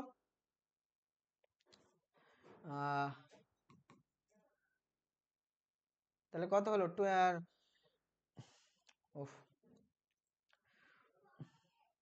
20 ইন্টু 20, তার মানে কি আমাদের 20 এলো, 20 মিটার পার সেকেন্ড। তাহলে কোনটা আছে? দেখো এটা 10 মিটার পার সেকেন্ড আছে, এটা 20 মিটার পার সেকেন্ড আছে, তাহলে অপশন বি কারেক্ট। হয়ে গেল, গল্প শেষ। এবারে এইসব জায়গাতে খেয়াল রাখবে, প্লাস মাইনাসের গন্ডগোলটা তুমি করবে না। আমি সবসময় বলে দিয়েছিলাম যখন নিচের থেকে ওপরে উঠবে তখন জি এর বিপরীতে যাচ্ছে, তার মানে মাইনাস, আর ওপর থেকে নিচে নামছে জি এর দিকে নামছে, তার মানে জি প্লাস। এই ভুলটা করবে না। হলো? এরপরে চলো আমরা এগিয়ে যাই। বলছে ত্বরণ সময় লেখচিত্রের ক্ষেত্র মানে ক্ষেত্রফল, ক্ষেত্র মানে কি হবে? ক্ষেত্রফল। তাহলে ত্বরণ সময় লেখচিত্রের ক্ষেত্রফল লেখচিত্র দ্বারা অধিকৃত অঞ্চল, ও এখানে একটু ভুল লিখেছে, যাই হোক। দেখো বলছে ত্বরণ সময় লেখচিত্র দ্বারা অধিকৃত অঞ্চল কি নির্দেশ করে? এটা এইটুকু মুছে দাও, এই ক্ষেত্রটা হবে না, ক্ষেত্রটাকে মুছে ফেলো।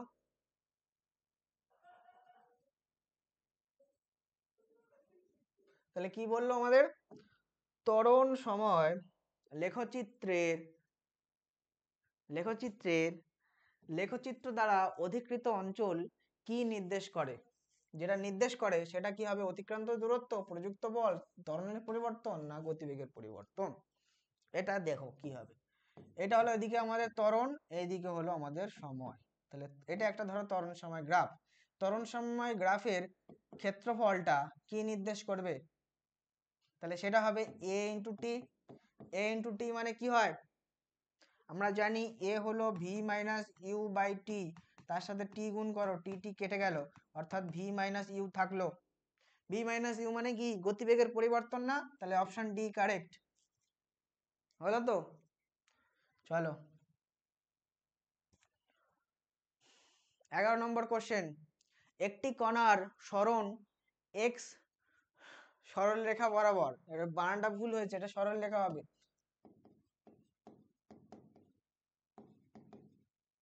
তাহলে একটি কণার সরণ এক্স সরল রেখা বরাবর x equals to 1 minus T minus T square সমীকরণ দ্বারা নির্দেশিত।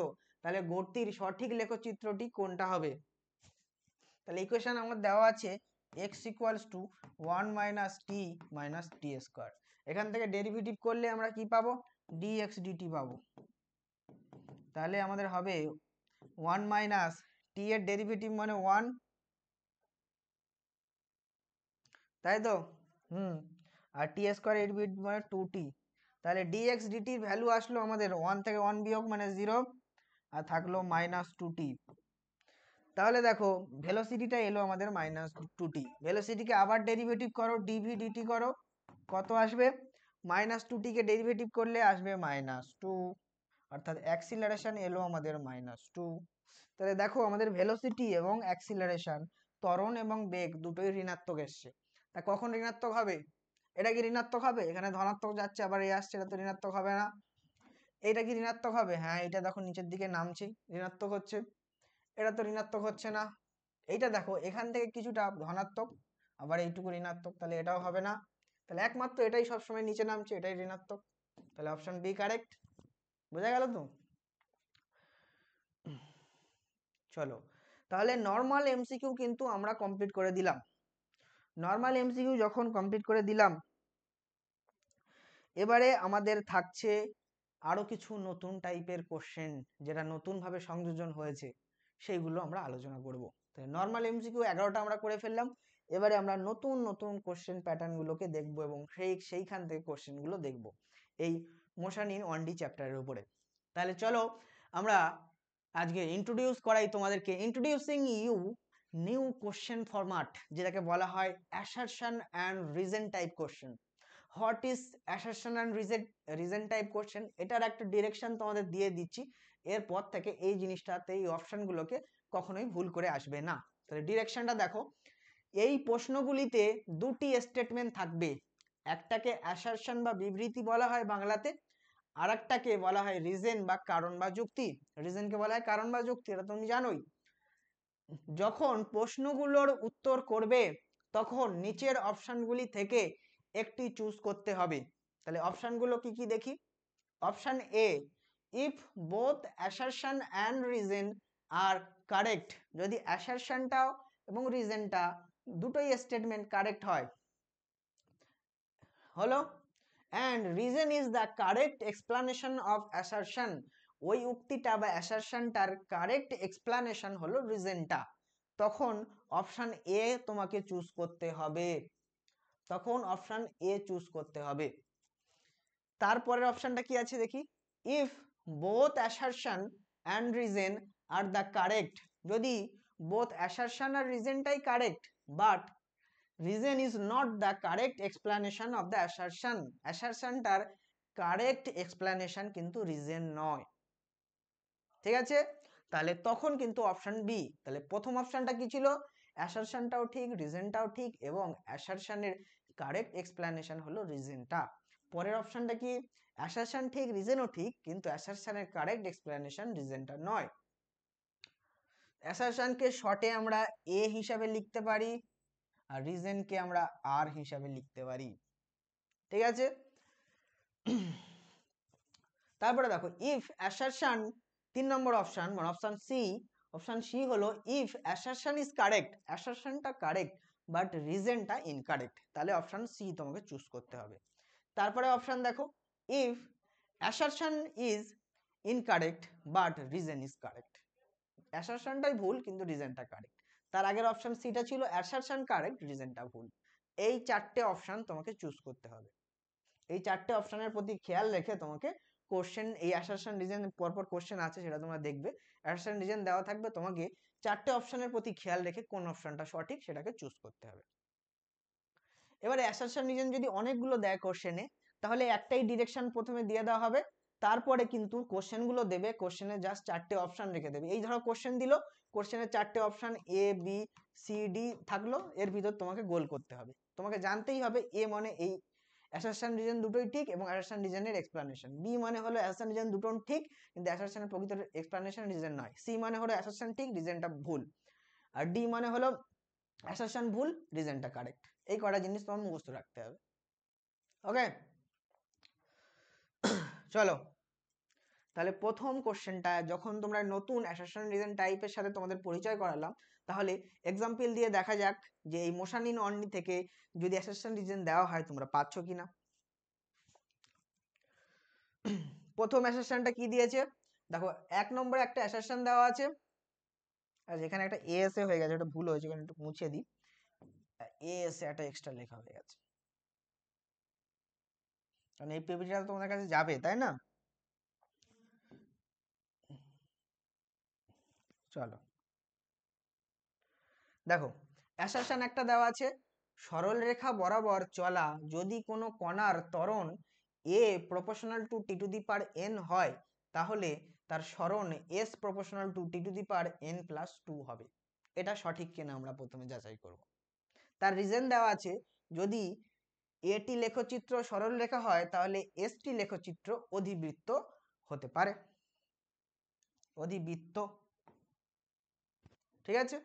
তাহলে এই দুটো আমরা দেখি যে কোন অপশনটা কারেক্ট হবে।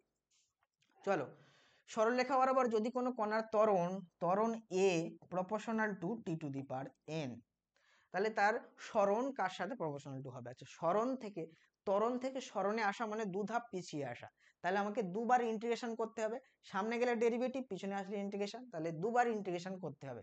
তাহলে টি টু দি পাওয়ার n এর একবার ইন্টিগ্রেশন করলে তাহলে সেটা আমরা হবে কত, T to the power n plus 1, আর নিচে তো n প্লাস 1 থাকছে, এটা কনস্ট্যান্ট ভ্যালু।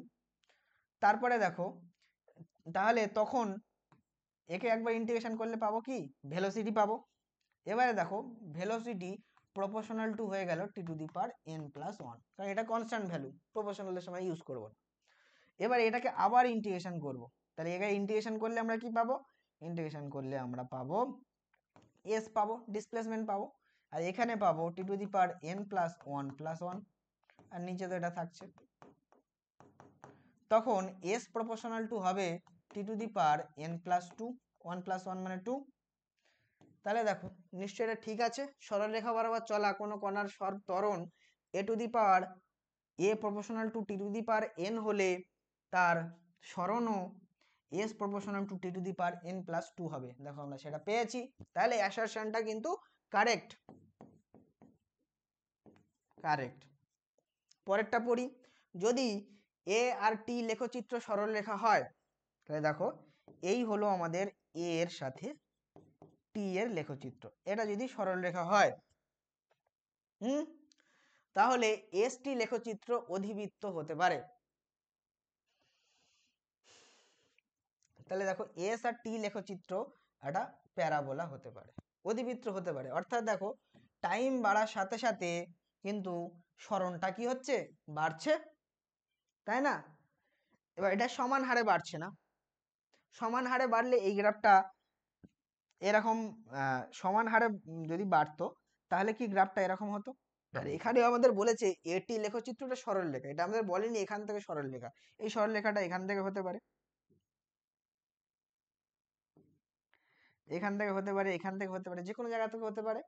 তাহলে স্বাভাবিকভাবেই বোঝা যাচ্ছে যদি মূল বিন্দু থেকে হতো, এই সরলরেখাটা মূল বিন্দু থেকে হতো, তাহলে সময়ের সাথে সাথে ত্বরণ সমহারে বাড়ছে, তাহলে সমত্বরণ। আর এখান থেকে হলে ত্বরণ বাড়ছে না, সময়ের সাথে সাথে ত্বরণ বাড়ছে না, এটা হলে সময়ের সাথে সাথে ত্বরণ বাড়ছে, তাহলে যে কোনো একটা সরলরেখা হবে। কিন্তু আমরা দেখছি যে সময়ের সাথে সাথে যদি সরণ বাড়ে তার মানেই হচ্ছে কারে কি ত্বরণ বা বেগ বাড়ছে। তাহলে বোঝাই যাচ্ছে যে এটি লেখচিত্র যদি সরলরেখা হয় তাহলে এসটি লেখচিত্র অধিবৃত্তাকার হতে পারে, মানে জিনিসটা ঠিক বলেছে। তাহলে দেখো, তাহলে অ্যাসারশনটাও ঠিক আর রিজনটাও ঠিক, তাহলে কোন অপশনটা তুমি কারেক্ট করবে? দেখো অপশন এ আর বি এই দুটো জায়গাতেই আছে both assertion and reason correct, তাহলে হয় অপশন এ আর বি এর ভিতর থেকেই অ্যান্সারটা হবে। কারণ এইগুলোতে দেখো একটা কারেক্ট একটা আনকারেক্ট, একটা কারেক্ট একটা ইনকারেক্ট, তাহলে এই দুটো প্রথমেই এলিমিনেট হয়ে গেল। বাকি থাকছে অপশন এ না বি। অপশন এ যদি হয় তাহলে অ্যাসারশন আর রিজন বোথ আর কারেক্ট, মানে ঠিক আছে আমরা তাই পেয়েছি। কিন্তু তারপরের লাইনে কি আছে দেখো, reason is the correct explanation of the assertion. আচ্ছা রিজনটা কি অ্যাসারশনের কারেক্ট এক্সপ্লানেশন হলো, এটা আমরা চেক করি। দেখো এইটা আমরা যখন দেখলাম a proportional to T to the power n হলে s proportional two T to the power n plus 2 হয়, এটা করার জন্য আমরা ইন্টিগ্রেশন করলাম, ঠিক আছে। তাহলে এই গ্রাফ দিয়ে কি এটাকে আমরা প্রমাণ করতে পারবো? নিশ্চয়ই পারবো না। তাহলে অ্যাসারশনের কারেক্ট এক্সপ্লানেশনটা কিন্তু রিজনটা হলো না, তাই না? অ্যাসারশনের কারেক্ট এক্সপ্লানেশন রিজন হলো না, অর্থাৎ এই গ্রাফ দিয়ে ওই ইকুয়েশন আমরা দেখাতে পারবো না, আমরা ইন্টিগ্রেশন দিয়ে করেছি, তাই না? তাহলে কি হবে, reason is the correct option of explanation, এটা তাহলে ভুল। তাহলে আমাদের অপশন বি থেকে যায় একমাত্র, সেটা কি আছে, both assertion and reason are correct but reason it is not the correct explanation of assertion. assertion এর কারেক্ট এক্সপ্লানেশন কিন্তু রিজন নয়, বোঝা গেল? তাহলে আমাদের অপশন বি হবে কারেক্ট। তাহলে এইটা করার জন্য তোমাদেরকে এইগুলো প্র্যাকটিসটা ভালো থাকতে হবে, এই যে এই জিনিসগুলো আগে থেকে প্র্যাকটিস থাকতে হবে, কোন অপশনটা কি বলে কোন অপশনটা কি বলে সেটা খেয়াল রাখতে হবে। কারণ তুমি যদি এটা পুরো একদম নতুন করেই যাওনি এই টাইপের কোশ্চেন, ওখানে গিয়ে পড়ে গেছো, তোমাকে এগুলো এখন ভালো করে পড়তে হবে, এগুলো বুঝতে হবে, এটা অ্যানালাইসিস করতে হবে। কিন্তু এই চারটে অপশন যদি তোমার মুখস্থ থাকে তাহলে ফটাফট তুমি দেখবে তোমার মুখস্থ রইলো এ বি সি ডি, ফটাফট মেরে দিয়ে তুমি চলে আসবে, ঠিক আছে। তাহলে এই জায়গাটা খেয়াল রাখো, এটা মুখস্থ রাখার চেষ্টা করো চারটে অপশন, এবং এই ধরনের কোশ্চেন দু একটা প্র্যাকটিস করতে থাকো। ওকে চলো, তাহলে অ্যাসারশন রিজনের আরেকটা কোশ্চেন করি, এটা দেখি তোমরা পারো কিনা, ঠিক আছে। কি আছে, অ্যাসারশন আছে গড় এবং তাৎক্ষণিক দেখো বেগ হবে বেচার মান হয়ে গেছে, লেখাতে ভুল করে ফেলছে।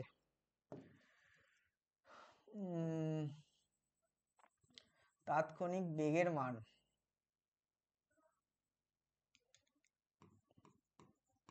তাহলে কি আছে, অ্যাসারশনটা আছে গড় ও তাৎক্ষণিক বেগের মান একই হয় যখন এটা সমবেগে থাকে। তাহলে এটা ঠিক বলেছে, আমরা জানি তো যদি সমবেগে থাকে তখনই একমাত্র গড় আর তাৎক্ষণিক বেগের মান সমান হয়। এটা আমাদের একটা কোশ্চেন ছিল, সেটাও আমরা তোমার পরীক্ষার সময় এই ক্লাসে বারবার বলেছিলাম না, যে সমবেগে যদি থাকে দেখো তাহলে তার এইটা হলো একটা টাইম ইন্টারভাল 1 সেকেন্ড থেকে 10 সেকেন্ড, তার মাঝখানে 2 সেকেন্ড 4 সেকেন্ড 5 সেকেন্ড 6 সেকেন্ড আছে। তাহলে এর যদি সমবেগে থাকে তাহলে প্রত্যেক 2 সেকেন্ড 3 সেকেন্ড 5 সেকেন্ড 10 সেকেন্ড সব সময়ে তার বেগের মান সমান থাকবে। তাহলে যে কোনো একটা মুহূর্তের বেগ যেটাকে আমরা তাৎক্ষণিক বেগ বলি, সেই তাৎক্ষণিক বেগের মান এবং সমবেগের যেটা মান আছে, গড় বেগের যেটা মান আছে সেটা সমান হবে। যদি একমাত্র সমবেগে থাকে তাহলে এই গড় বেগ আর তাৎক্ষণিক বেগ সমান হবে, সাধারণ বিষয়, তাই না? তাহলে অ্যাসারশনটা আমাদের কারেক্ট হলো। ও এটা কালো কালি করা হয়েছে, অ্যাসারশন কারেক্ট। ওকে, এরপরে দেখো রিজন, সমবেগে থাকলে কোন বস্তুর বেগ সমান হারে বাড়তে থাকে, এটা কি ঠিক? যদি সমবেগে থাকে বস্তুর বেগ সমান হারে বাড়ে, বস্তুর বেগ বাড়ে, বস্তুর বেগ বাড়ে না, মানে সময়ের সাথে সাথে তার বেগ সমান থাকে। এইখানে যা বেগ ছিল শুরুতে পরেও বেগ তাই, পরেও বেগ তাই, পরেও বেগ তাই, সময়ের সাথে সাথে বেগ বাড়ে না, তাহলে রিজনটা আমাদের ভুল, incorrect.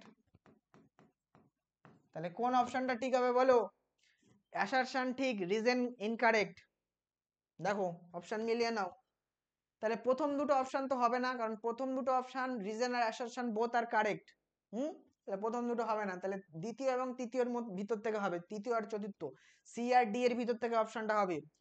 If assertion is correct but reason is incorrect, তাহলে এটাই আমাদের হয়েছে, তাহলে অপশন সি আমাদের অ্যান্সার। পরেরটা ছিল assertion is incorrect reason correct, তাহলে এটা তো হয়নি, তাহলে অপশন সি হবে আমাদের অ্যান্সার। অ্যাসারশনটা কারেক্ট বাট রিজনটা ইনকারেক্ট। দেখো অ্যাসারশনটা কারেক্ট রিজনটা ইনকারেক্ট, তাহলে তুমি গোল করবে কোনটা? অপশন সি তে গোল করবে, অপশন সি তে তুমি গোল করবে। এখানে আর অপশন ওরা দিল না তোমাকে, প্রথমে অপশনের বিষয়টা তোমাকে বলে দিয়েছে, পরে আর ওরা অপশন তোমাকে দেয়নি। তুমি জানো যে অপশন সি মানে এটা, এটাকেই তোমাকে গোল করতে হবে।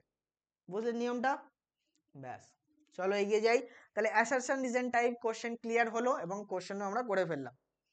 এবারে তোমাদের যখন ডিপিএম দেবো, মানে ডেইলি প্র্যাকটিস করার জন্য যে এমসিকিউ ফরম্যাট দেবো, সেখানে অ্যাসারশন রিজন টাইপের 2-3টে কোশ্চেন দিয়ে দিলাম, সেগুলো তোমরা প্র্যাকটিস করলে বাড়ি থেকে। কারণ এখানে তো সব কোশ্চেন করিয়ে দিলে সারাদিন লেগে যাবে, তাই না? আর সব কোশ্চেন করিয়ে দেওয়াটাও খারাপ বিষয়। কেন খারাপ বিষয়? কারণ একমাত্র একটা ছেলে মেয়ে যখনই নিজে না করবে ততক্ষণ না সে শিখতে পারবে না। যদি স্যার সমস্ত অঙ্ক করে দেয়, তাহলে তার মাথা কি হচ্ছে, ক্লাস করছে, ক্লাসে সবকিছু করে দিল, সেগুলো দেখে নিচ্ছে, আর পরীক্ষার সময় যখন কোশ্চেন দিল আর নিজে করতে পারছে না। এটা হবেই হবে, সেই জন্য একা নিজে থেকে প্র্যাকটিস করতে হবে। দরকার হলে ক্লাসের ভিডিও দেখার সাথে সময় সময় আমি যেভাবে করেছি সেটা না দেখে আগে নিজে ট্রাই করো, ভিডিও পজ করে রেখে ওখানে নিজে ট্রাই করো, তারপরে তুমি দেখবে, যে তোমার যদি ভুল হয়, পাচ্ছ না খুব একান্তই, তখন তুমি দেখবে, বা তুমি তারপর একবার মিলিয়ে নাও যে আমি যেভাবে করেছি স্যার কিরম ভাবে করেছে দেখি। সব সময় একা ট্রাই করতে হবে। একা যদি প্রবলেম সলভ না করো, তাহলে আস্তে আস্তে তোমার মাথা কিন্তু একবারে বোকা ছেলের মতো, একটা ডাল বয়ের মতো তৈরি হবে। ঠিক আছে? সেজন্য ম্যাথ ফিজিক্স যেগুলো মাথা খাটানোর বিষয় থাকে, সেখানে খাটাতেই হবে। তোমার যদি আমি প্রত্যেকটা ম্যাথ করে দেয়, তাহলে কিন্তু তুমি আর আস্তে আস্তে পুরো ডাল হয়ে যাবে, নিজে থেকে আর ম্যাথ করতে পারবে না। তাহলে সেই জন্য একটা নিয়ম হলো যে প্রবলেমগুলো যে যে টাইপের প্রবলেম করিয়ে দেওয়ার প্রয়োজন আছে সেগুলো করিয়ে দেওয়া হবে, এবং কিছু কিছু ডেইলি প্র্যাকটিস এমসিকিউ তোমাকে বাড়িতে প্রোভাইড করা হবে, সেগুলো তুমি বাড়িতে প্র্যাকটিস করো আর আমাকে দেখাও ঠিক হচ্ছে কিনা। চলো এবারে নতুন আরেকটা টাইপের কোশ্চেনের সাথে ইন্ট্রোডিউস করাই, সেটাকে বলা হয় স্টেটমেন্ট বেসড কোশ্চেন। তাহলে এখানে একটা স্টেটমেন্ট থাকবে, সেই স্টেটমেন্টের উপরে কোশ্চেনটার অপশন দেওয়া থাকবে। তাহলে চলো এটা আমরা দেখে ফেলি। কি আছে?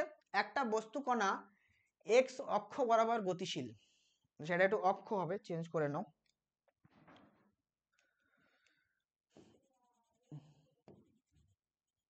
এক্স অক্ষ হবে, একটু ভুল মিস্টেক হয়ে গেছে, তাহলে এটাকে আমরা অ করে দিই। তাহলে একটা বস্তু কণা এক্স অক্ষ বরাবর গতিশীল হলো, সেটা x equals to 4 bracket of t minus 2 plus a bracket of t minus 2 এর হোল স্কোয়ার। ঠিক আছে? নিচের কোন উক্তিটি সঠিক? 1 নম্বর আছে বস্তু কণাটির প্রাথমিক বেগ 4, বস্তু কণাটির প্রাথমিক ত্বরণ 2a, বস্তু কণাটি t ইকুয়ালস টু 0 হয়ে মূল বিন্দুতে থাকে আর এদের কোনোটি নয়। তাহলে একটা স্টেটমেন্ট দিল, সেখান থেকে 4টে অপশন দিল, কোনটা আমাদের ঠিক দেখতে হবে, এটাকে বলে স্টেটমেন্ট বেস কোশ্চেন। তাহলে দেখো ইকুয়েশন আমাদের দেওয়া আছে x equals to 4t minus 2 plus a t minus 2 square. এখানে সমস্যাটা কি? এখানে সমস্যা হলো প্রত্যেকটা স্টেটমেন্ট তোমাকে চেক করে দেখতে হবে কোনটা কারেক্ট। এখানে কোশ্চেনে কিছু বের করতে দেয়নি, নির্দিষ্ট কিছু বের করতে দেয়নি যে এই সমীকরণ আমি তোমাকে দিয়ে দিলাম, এখান থেকে তুমি এর ভ্যালু বের করো, ওর ভ্যালু বের করো, 4টে অপশন আছে, কোনটা ঠিক মেরে চলে যাও। এখানে একটা স্টেটমেন্ট দিল, স্টেটমেন্ট থেকে কোশ্চেন করলো, অর্থাৎ প্রত্যেকটা স্টেটমেন্ট তোমাকে চেক করে দেখতে হবে কোনটা সঠিক। কিরকম ঝামেলা দেখলে তো? তাহলে প্রথমটা কি ছিল? বস্তু কণাটির প্রাথমিক বেগ 4 হবে। প্রাথমিক বেগ আমরা কিভাবে বের করব? এটা ডিসপ্লেসমেন্ট বা সরণের ইকুয়েশন আছে। তাহলে এখান থেকে বেগ বের করতে গেলে নিশ্চয়ই আমাকে dx dt করতে হবে, ডেরিভেটিভ করতে হবে। ডেরিভেটিভ করলে আমরা পাচ্ছি 4t, তাহলে 4t এর ডেরিভেটিভ হয় 4, আর এটা তো কনস্ট্যান্ট, এর ডেরিভেটিভ 0। এদিকে থাকছে a, এটা তাহলে a আমরা রাখলাম, এটা ডেরিভেটিভ করলে 2 সামনে এলো, t মাইনাস 2, আর ভিতরে t মাইনাস 2 কে আরেকবার ডেরিভেটিভ করো, তাহলে আসছে t এর ডেরিভেটিভ 1 আর 2 এর ডেরিভেটিভ 0। এই জিনিসটা একটু তোমাকে বলি, যদি এরকম রাশি থাকে t-2 এর স্কয়ারের ডেরিভেটিভ, তখন ধরো x ইকুয়ালস টু এটা থাকলো, তখন dx dt আমরা কি করব, এটা ইন্টিগ্রেশনের একটা নতুন নিয়ম, তখন আমরা এই দুই পাওয়ারটাকে সামনে নিয়ে আসবো, t-2 করব, ঠিক আছে। কিন্তু আমরা t এর রেসপেক্টে ডেরিভেটিভ করছি, আর এখানে আমরা t-2 এর ডেরিভেটিভটা করে দিলাম। এটা কি লজিক্যাল হলো? লজিক্যাল যখন হলো না, তারপরে আমাদের করতে হবে d dt অফ t-2, তাহলে এটা লজিক্যাল হলো। তাহলে এটার ডেরিভেটিভ করলে t এর ডেরিভেটিভ হয় 1, এটার ডেরিভেটিভ হয় 0, অর্থাৎ যে 2t-2 এলো, এর সাথে 1 তোমার আরো গুণ হয়ে গেল, তাহলে কমপ্লিট ডেরিভেটিভটা কমপ্লিট হলো। এই নিয়মটা তোমরা ম্যাথে শিখবে, এটা নিয়ে কোনো চাপ নেই। কিন্তু এখানে একটু জেনে রাখো, এইরকম রাশি যদি থাকে, ডাইরেক্ট টি নেই, x equals to direct T square নেই, থাকলে তুমি তো 2t লিখে দিতে, কিন্তু t-2 আছে, সেই জন্য এইটাকে একটা পদ ধরে নিলে, এটাকে একটা পদ ধরে নিয়ে তাকে একবার ডেরিভেটিভ করলে, আর ভিতরের অংশটাকে আরেকবার ডেরিভেটিভ করলে, এটা ডেরিভেটিভের একটা নিয়ম, এটা তোমরা ম্যাথে খুব শীঘ্রই শিখবে। হলো? তাহলে ডেরিভেটিভ আমার আসলো এটা। আর সেটা না করতে চাইলে তুমি এটাকে ভাঙো, ভাঙে a common now, t square minus 2t plus 4, এর ডেরিভেটিভ করো, একই পাবে। বুঝেছো? একই পাবে কি চেক করে নাও। দেখো a আর t স্কয়ার হলো 2t, ঠিক আছে, আর এটার ডেরিভেটিভ হলো -2, আর এটা তো 0, আর এর আগে a আছে, তাহলে a কমন নাও, a কমন নাও, 2 কমন নাও, থাকলো কত? ও আচ্ছা, এখানটা দেখো এটা 4t হবে, সরি 4t হবে, তাহলে এখানে 4a হবে, তাহলে 2a কমন নাও, 2 - 2, দেখো এটা পেয়ে গেছো না, 2a t-2, তাই না? তাহলে এই প্রসেসটা একটু জেনে রাখো, যে সিস্টেমটা এখানে বললাম, এরকম ভাবে করলে ডাইরেক্ট শর্টে হয়ে যাবে, এটা ভাঙতে হবে না। হলো? এটা যখন হলো, চলো চলো এবারে সামনে এগোই।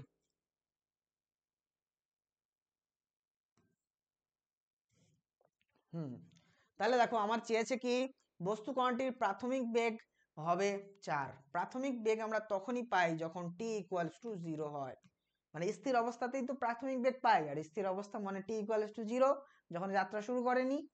তাহলে dx dt মানে হলো v, তাহলে v ইকুয়ালস টু আমরা পেলাম 4 2a t-2, তাহলে এখানে t ইকুয়ালস টু 0 বসিয়ে দাও, বসিয়ে দিলে পাবো কত? 4 পাবো, আর এখানে পাবো 0, এখানে পাবো কত? 2a, এটা 0, তাহলে -2 থাকে, অর্থাৎ এটা হয়ে গেল ইন্টু -2, অর্থাৎ হয়ে গেল 4 - 4a, তাহলে 4 - 4a হলো প্রাথমিক বেগ, প্রাথমিক বেগ।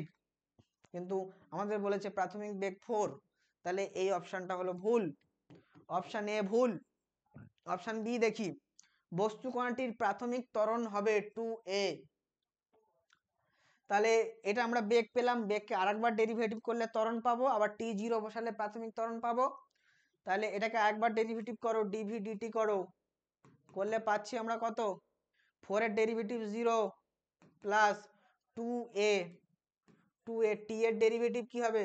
1, 1 - 2 এর ডেরিভেটিভ হলো 0, তাহলে এখানে আমাদের আসলো কত? আসলো 2a, অর্থাৎ dv dt মানে হলো acceleration a equals to 2a। এবারে t0 বসাও, t0 বসালেও 2a থাকছে, কারণ t এর কোনো টার্মই নেই এখানে, অর্থাৎ ত্বরণের মান, প্রাথমিক ত্বরণ হলো 2a, আমাদের আছে বস্তু কণাটির প্রাথমিক ত্বরণ 2a, তাহলে বোঝাই গেল এই অপশনটা কিন্তু ঠিক, তাহলে বোঝাই গেল যে অপশন বিটা আমার কারেক্ট। তবুও আমাকে বাকিও দুটো অপশন দেখে নিতে হবে। বাকিটা দুটো কি ছিল? কোয়ান্টিটি t ইকুয়ালস টু 0 হয়ে মূল বিন্দুতে থাকে, তাহলে দেখো এখানে যদি আমরা t0 বসাই, মূল বিন্দুতে থাকে কিনা দেখি, x0 পাই কি দেখি, t0 বসালে এটা 0 হলো, কিন্তু এখানে -8 থেকে যাচ্ছে, এখানে t0 বসাও, 4 হচ্ছে 4 থেকে যাচ্ছে, তাহলে দেখো t0 বসালেও x ইকুয়ালস টু 0 হচ্ছে না, মূল বিন্দুতে থাকছে না, তাহলে এই অপশনটা ভুল। এরপরে এদের কোনোটিই নয়, এটা তো ভুল, তাহলে সবকিছু অপশন এলিমিনেট করে এবং অ্যান্সারটা দেখে আমরা পেলাম যে অপশন হবে বি। বোঝা গেল? এরকম ভাবে এটা আমাদেরকে করতে হবে। এরপরে চলো ওই স্টেটমেন্ট বেস কোশ্চেনের আর একটা কোশ্চেন আমরা করি। কি বলা আছে দেখো, দুটো স্টেটমেন্ট নাম্বার 1 and 2 এরকম ভাবে দেওয়া আছে 1 and 2। 1 কি আছে, ভিটি লেখচিত্রে গড় বেগ t ইকুয়ালস টু 0 ও t ইকুয়ালস টু t0 এদের মধ্যে t0 এর উপর নির্ভরশীল নয়। তাহলে কি বললো দেখো, ভিটি লেখচিত্র যেটা চিত্র দেওয়া আছে, এই চিত্রতে দেওয়া আছে, তো সেখানে বললো গড় বেগ t0 থেকে t0, তাহলে t0 মানে এটা, আর সেখান থেকে t0 মানে এটা t এদিকে, তাহলে এই এই রেঞ্জের ভিতরে যে গড় বেগ আমরা পাবো সেটা t0 এর উপরে নির্ভর করবে না। ঠিক আছে, এই একটা স্টেটমেন্ট দিল। পরের একটা স্টেটমেন্ট দিল, ওই সময়ের ব্যবধানে গড় বেগের মান হবে হাফ vm। এই দুটো স্টেটমেন্ট আমার দেওয়া আছে। এবার অপশন কি কি আছে দেখো, নিচের কোন উক্তিটি সঠিক, তাহলে নিচের কোন উক্তিটি সঠিক, প্রথমে আছে শুধুমাত্র আই, তারপরে আছে শুধুমাত্র ডবল আই মানে সেকেন্ড অপশনটা, তারপর আছে 1 and 2 দুটোই, তারপর আছে 1 and 2 কোনোটি নয়।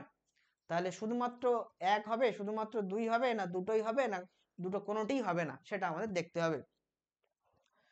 তাহলে চলো দেখে ফেলি। হ্যাঁ, তাহলে প্রথমে ভিটি লেখচিত্রের গড় বেগ t0 এর উপর নির্ভর করে না।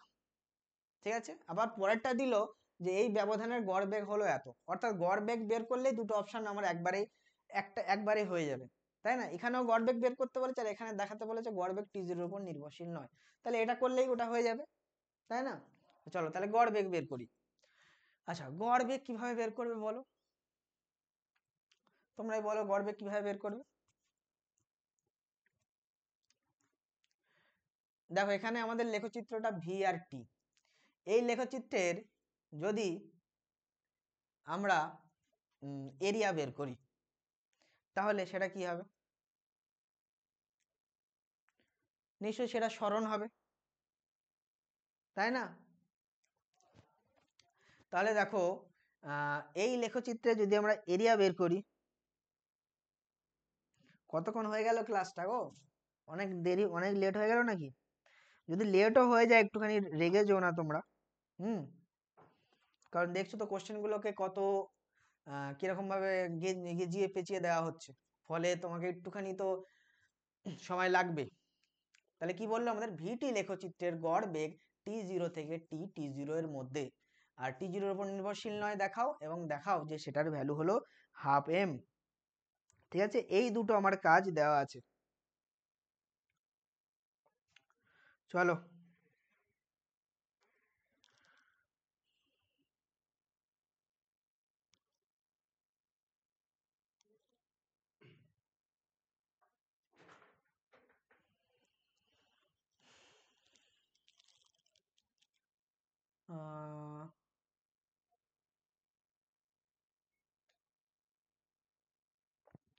তাহলে অ্যাভারেজ ভেলোসিটি আমাদের কি হবে, ভি অ্যাভারেজ আমরা জানি যে ডিসপ্লেসমেন্ট বাই টাইম, আর এখান থেকে যদি আমরা এর এরিয়া বের করি সিম্পলি, তাহলে আমরা জানি এর এরিয়া থেকে আমরা ডিসপ্লেসমেন্টটা পাবো বা সরণটা পাবো। তাহলে সরণটা আমরা বের করি এর এরিয়া থেকে, তাহলে টি ইকুয়ালস টু 0 থেকে t0, এই অঞ্চলের এই রেঞ্জের ভিতরে আমরা সরণটা বের করে নিই, সরণ হবে এরিয়া, তাহলে এরিয়া কত হবে, হাফ ইন্টু এই ত্রিভুজের ক্ষেত্রফল, এখান থেকে এই ডিস্টেন্সটা কত t0, উচ্চতাটা কত, এখান থেকে এটা vm, তাহলে এটা হলো সরণ। আচ্ছা, ভি অ্যাভারেজ কিভাবে হবে, সরণ বাই মোট সময়, তাই তো? তাহলে মোট সরণ আমাদের হলো এটা, অর্থাৎ হাফ t0 vm, আর মোট সময় কত, মোট সময় আমরা জানি যে দেখো t0 থেকে t0 অর্থাৎ t0, তাহলে দেখো এই t0 কেটে গেল না, তাহলে থাকলো কি পড়ে, হাফ vm। দেখো তাহলে ওই সময়ের ব্যবধানে গড় বেগ হয় হাফ vm, একদম কারেক্ট, এবং সেটা t0 এর উপর নির্ভর করে না, দেখো এখানে t0 এর টার্মটা কেটে গিয়েছে, অর্থাৎ t0 এর উপরে নির্ভর করে না। তাহলে দেখো 1 নম্বর আর 2 নম্বর স্টেটমেন্ট দুটোই কিন্তু কারেক্ট, তাহলে কোন অপশনটা ঠিক হবে, 1 আর 2 দুটোই কারেক্ট, অপশন সি হবে আমাদের ঠিক। বোঝা গেল কত সুন্দর বিষয়টা? এরপরে চলো এবারে একটা টাইপের কোশ্চেন যেটাকে বলা হয় ম্যাচ দা কলম। ঠিক আছে অর্থাৎ একটা কলম 1 থাকবে, কলম 2 থাকবে, সেই দুপারে দু ধরনের ডাটা দেওয়া থাকবে, সেটাকে তোমাকে মেলাতে হবে এটা ওটার সাথে। চলো কি দেওয়া আছে আমরা দেখি। এসটি সমীকরণ s equals two 10 plus 20t minus 5t square, নিচের কলমগুলো মেলাও এবং সঠিক উত্তরটি নির্বাচন করো। তাহলে এদিকে তোমার 3টে অপশন আছে আর এদিকে 4টে অপশন আছে। এটা দেখো একটা ভিন্ন ধরনের, আমরা সবসময় জানি এদিকে 4টে থাকলে ওদিকে 4টে থাকে, কিন্তু না, এদিকে 3টে দিয়েছে, এদিকে 4টে আছে। এবার মেলাও। তো 1 নম্বর আছে 3 সেকেন্ডে অতিক্রান্ত দূরত্ব, প্রাথমিক ত্বরণ আর 4 সেকেন্ডে বেগ, আর এদিকে মানগুলো দেওয়া আছে। তাহলে এগুলো পরপর আমাদের বের করতে হবে, দেখতে হবে কোনটা কার সাথে মিলছে, সেটা করে দিতে হবে। তাহলে সবার প্রথমে দেখো 3 সেকেন্ডে অতিক্রান্ত দূরত্ব, আর ইকুয়েশন আছে এসটি সমীকরণ s equals two 10 plus 20t minus 5t square.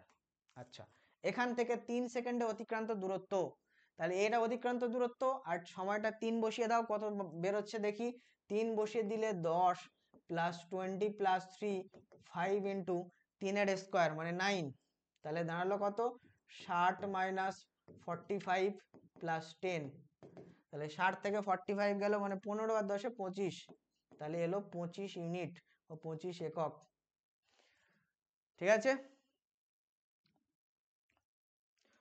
তাহলে কত এলো 25 একক। 25 একক কোন অপশন আছে? 25 একক একমাত্র এই আর আছে। তাহলে এ গিয়ে মিললো আর এ, এরকম ভাবে টিক মেরে নেবে, এরকম ভাবে তীর দিয়ে নেবে, কিন্তু অপশনে তোমাকে এরকম ভাবে গোল করতে হবে। তাহলে এ আর এ মিললো, দেখো এ আর এ অপশন সি তে মিলছে, আর কোথায় মিলছে? অপশন বি তে মিলছে। তাহলে এই বাকি দুটো তোমার এলিমিনেট হয়ে গেল প্রথমেই। তাহলে আমাদের থাকছে অপশন বি আর সি থেকে অ্যান্সারটা হবে, কারণ এ গিয়ে মিলেছে আর এ, আর এইটুকু তো একেবারে সঠিক, তাই না? তোমাকে বলেছে এস এর একটা ইকুয়েশন দিয়েছে 3 সেকেন্ড অতিক্রান্ত দূরত্ব, 3 বসিয়ে দিলে এটা তুমি পেয়েছো, এখানে তো কোনো ভুল হয়নি। তাহলে তুমি এখান থেকেই কনফিডেন্স পেয়ে গেলে বি আর সি এর ভিতর থেকে অ্যান্সারটা হবে, বাকি দুটো এলিমিনেট হয়ে গেল। এবার তারপরেরটা করো প্রাথমিক ত্বরণ। প্রাথমিক ত্বরণ বের করতে হবে, তাহলে এস থেকে ত্বরণ বের করতে গেলে একে দুবার ডেরিভেটিভ করতে হয়। তাহলে প্রথমে ডিএস ডিটি করতে হয়, তারপরে সেখান থেকে ডিভি ভি পাই, আর ভি থেকে আমরা আবার ডিভি ডিটি করি, তাই তো, তারপরে আমরা ত্বরণটা পাই।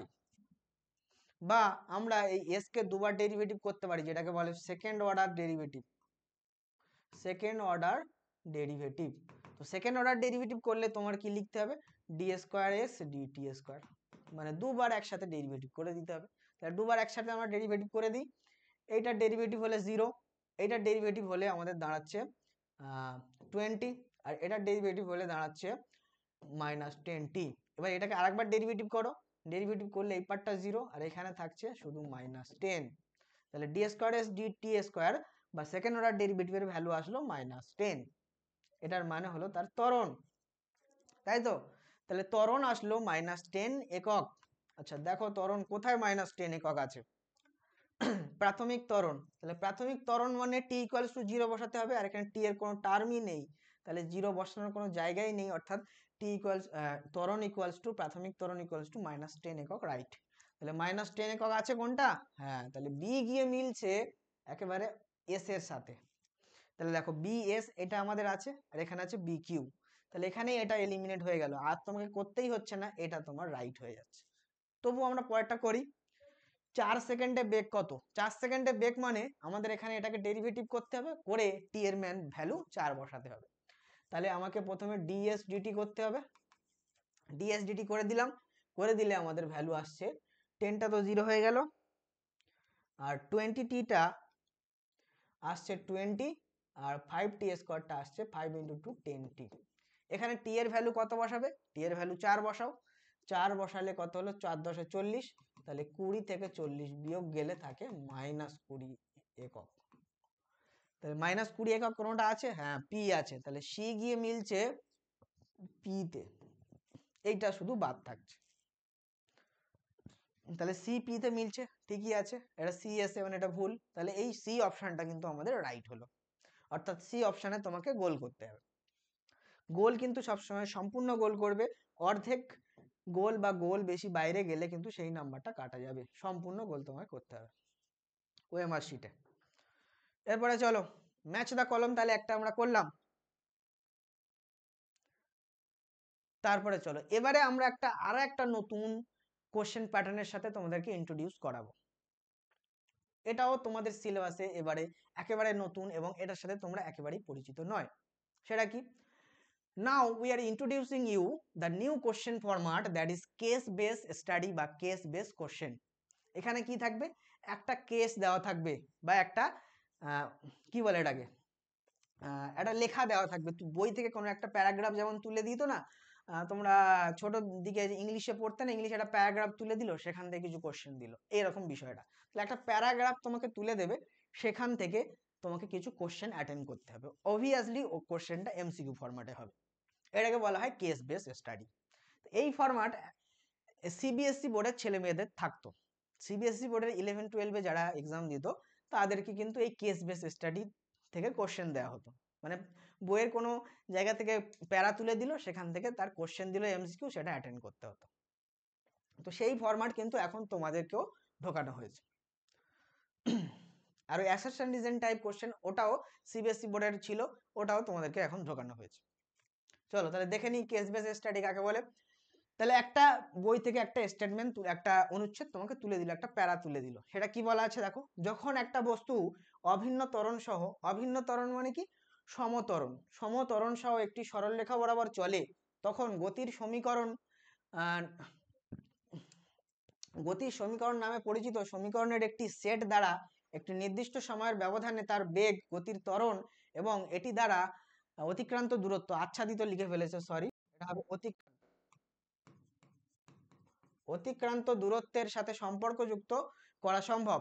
সুবিধার জন্য এই জাতীয় তিনটি সমীকরণের একটি সেট নিচে দেওয়া হলো, যেটা হলো v equals to U plus A T, s equals to U T half A T square, আর 2as equals to V square minus U square. ঠিক আছে, মানে এটা হলো এই ইকুয়েশনটা, V square equals to U square plus 2as। ঠিক আছে, যেখানে ইউ হলো কি? ইউ হলো বস্তুটির প্রারম্ভিক বেগ, যা টি সময়ের জন্য, এ হলো কি? অভিন্ন ত্বরণ বা সমত্বরণ, অভিন্ন মানে সমত্বরণ এর সাথে চলে, এবং ভি হলো তার চূড়ান্ত বেগ বা আমরা যেটাকে বলি অন্তিম বেগ, এবং এস হলো টি সময়ে বস্তু দ্বারা ভ্রমণ করার দূরত্ব নয়, অতিক্রান্ত দূরত্ব, অতিক্রান্ত দূরত্ব। ঠিক আছে, এই হলো আমার একটা স্টেটমেন্ট দিয়ে দিল, একটা প্যারা তুলে দিল। এবার এখান থেকে আমাদের কোশ্চেন দিয়েছে, চলো দেখি। প্রথম কোশ্চেন কি দিয়েছে? গতির সমীকরণ কোন ক্ষেত্রে প্রযোজ্য? যখন অভিন্ন ত্বরণ থাকবে। দেখো এখানে আমরা অভিন্ন ত্বরণ পড়েছি বা সমত্বরণ পড়েছি, তাহলে এই অপশনটাই ঠিক হয়ে যাচ্ছে, আর পড়তেই হচ্ছে না। তারপরে কি আছে? নন ইউনিফর্ম ত্বরণ বা নন ইউনিফর্ম অ্যাক্সিলারেশন যেটাকে বলে, মানে অসম ত্বরণ। অসম ত্বরণ তো নয়, এটা তাহলে ভুল। তারপরে আছে ধ্রুবক বেগ বা কনস্ট্যান্ট ভেলোসিটি, ঠিক আছে, বা সমবেগ, এটা তো নেই, এটাও ভুল। তারপর আছে এগুলোর ভিতরে কোনোটিই নয়, এটাও তো ভুল, তাহলে অপশন এ হলো আমাদের কারেক্ট। এবারে যে ধ্রুবক বেগ, এটাকে বলি আমরা সমবেগ। ঠিক আছে, সমবেগে যেটা বলি, সমবেগের ইকুয়েশন কিন্তু এটা, s ইকুয়ালস টু ভিটি, একমাত্র এই ইকুয়েশনটা সমবেগের, এটা মাথায় রাখবে। তাহলে এই ইকুয়েশনটা এখানে ছিল না, তাহলে এটা সমবেগের নয়, একমাত্র অভিন্ন ত্বরণ বা যেটাকে বলা হয় সমত্বরণ, সমত্বরণ ইংরেজিতে বলে ইউনিফর্ম অ্যাক্সিলারেশন, ইউনিফর্ম অ্যাক্সিলারেশনের ক্ষেত্রে একমাত্র গতির এই সমীকরণটা প্রযোজ্য, নন ইউনিফর্মে কিন্তু নয়। তারপরে দেখো গতির 4টি সমীকরণ রয়েছে, সত্য না মিথ্যা? অপশন ক হচ্ছে সত্য, অপশন খ হলো মিথ্যা। তাহলে দেখো গতির 4টা তো ইকুয়েশন নেই, আমাদের এখানে 3টে ইকুয়েশন দেওয়া আছে, তাহলে এটা হবে মিথ্যা। এরপরে চলো 3 নম্বর কোশ্চেন। একটা গাড়িতে প্রয়োগ করা ব্রেকগুলি গতির বিপরীত দিকে 10 মিটার পার সেকেন্ড স্কয়ার হয়, তারপর তাহলে কত ত্বরণ উৎপন্ন করেছে? গাড়ির চাকার বিপরীত দিকে এত ত্বরণ উৎপন্ন করেছে, তার মানে কি গাড়ির চাকাকে আস্তে আস্তে থামিয়ে দিতে চাইছে, তাহলে এই ত্বরণটা কিন্তু নেগেটিভ ত্বরণ, -10 মিটার পার সেকেন্ড স্কয়ার, বা এটাকে আমরা মন্দন বলি, উৎপন্ন করে। যদি ব্রেক প্রয়োগের পরে গাড়িটি থামাতে চাই, তাহলে 1 সেকেন্ড সময় নেয়, গাড়িটি থামতে 1 সেকেন্ড সময় নেয়, তাহলে ওই সময় গাড়িতে অতিক্রান্ত দূরত্ব গণনা করো। তাহলে ওই যে থামতে কত দূরত্ব সে গিয়েছে, তাহলে বের করে ফেলি আমরা। যখন সে থামছে মানে কি, তার ফাইনাল ভেলোসিটিটা কিন্তু 0 হচ্ছে, তাহলে আমরা কোন ইকুয়েশন ইউজ করব? দূরত্ব বের করতে হবে, তাহলে এই ইকুয়েশনটা ইউজ করব, তাই না? এবার এই ত্বরণটা কি মাইনাস, তাহলে আমরা বসিয়ে দিই ত্বরণের মাইনাস ভ্যালুটা 2 ইন্টু মাইনাস 10 ইন্টু এস, আর ভি কত? ভি জিরো হয়ে যাবে, ভি জিরো। ইউটা কত?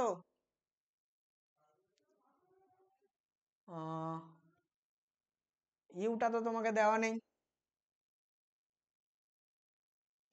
ইউটা তাহলে তোমাকে যখন দেওয়া নেই তাহলে তোমাকে ইউটা প্রথমে বের করে নিতে হবে। চলো বের করে নিই। V equals to U minus AT, এই ইকুয়েশন থেকে আমরা এই বের করে নিয়ে, আচ্ছা প্লাস ইউজ করলাম, এর মান তো মাইনাস এখানে ব্যবহার করে দেবো, অসুবিধা নেই। তাহলে ভি আমার 0, ইউ এটা, তাহলে এর জায়গায় আমরা বসালাম -10 ইন্টু টাইমটা হলো 1 সেকেন্ড, তাহলে ইউ এর মান কত বেরোলো? ইউ এর মান এখান থেকে বেরোলো 10 মিটার সেকেন্ড। ঠিক আছে, তাহলে ইউ এর ভ্যালু এখানে বসিয়ে দাও, -10 এর স্কোয়ার। তাহলে এখান থেকে এস এর মান আমাদের কত বেরোলো? -100 ডিভাইড বাই 2 ইন্টু -10, তাহলে -10 100 কেটে 10 হলো 10/2 অর্থাৎ 5 মিটার। 5 মিটার হবে অ্যান্সার। কোনটা আছে 5 মিটার? অপশন এ হলো 5 মিটার। দেখো হয়ে গেল তো। এরপরে চলো, একটা বুলেট 10 মিটার পার সেকেন্ড বেগে একটি বালির বাক্সে আঘাত করে এবং এটি 5 সেমি দূরত্ব পর্যন্ত প্রবেশ করে। বালির বাক্সে বুলেটের মন্দন কত হয়েছে? অর্থাৎ বুলেটের মন্দন এখানে আমাকে বের করতে হবে।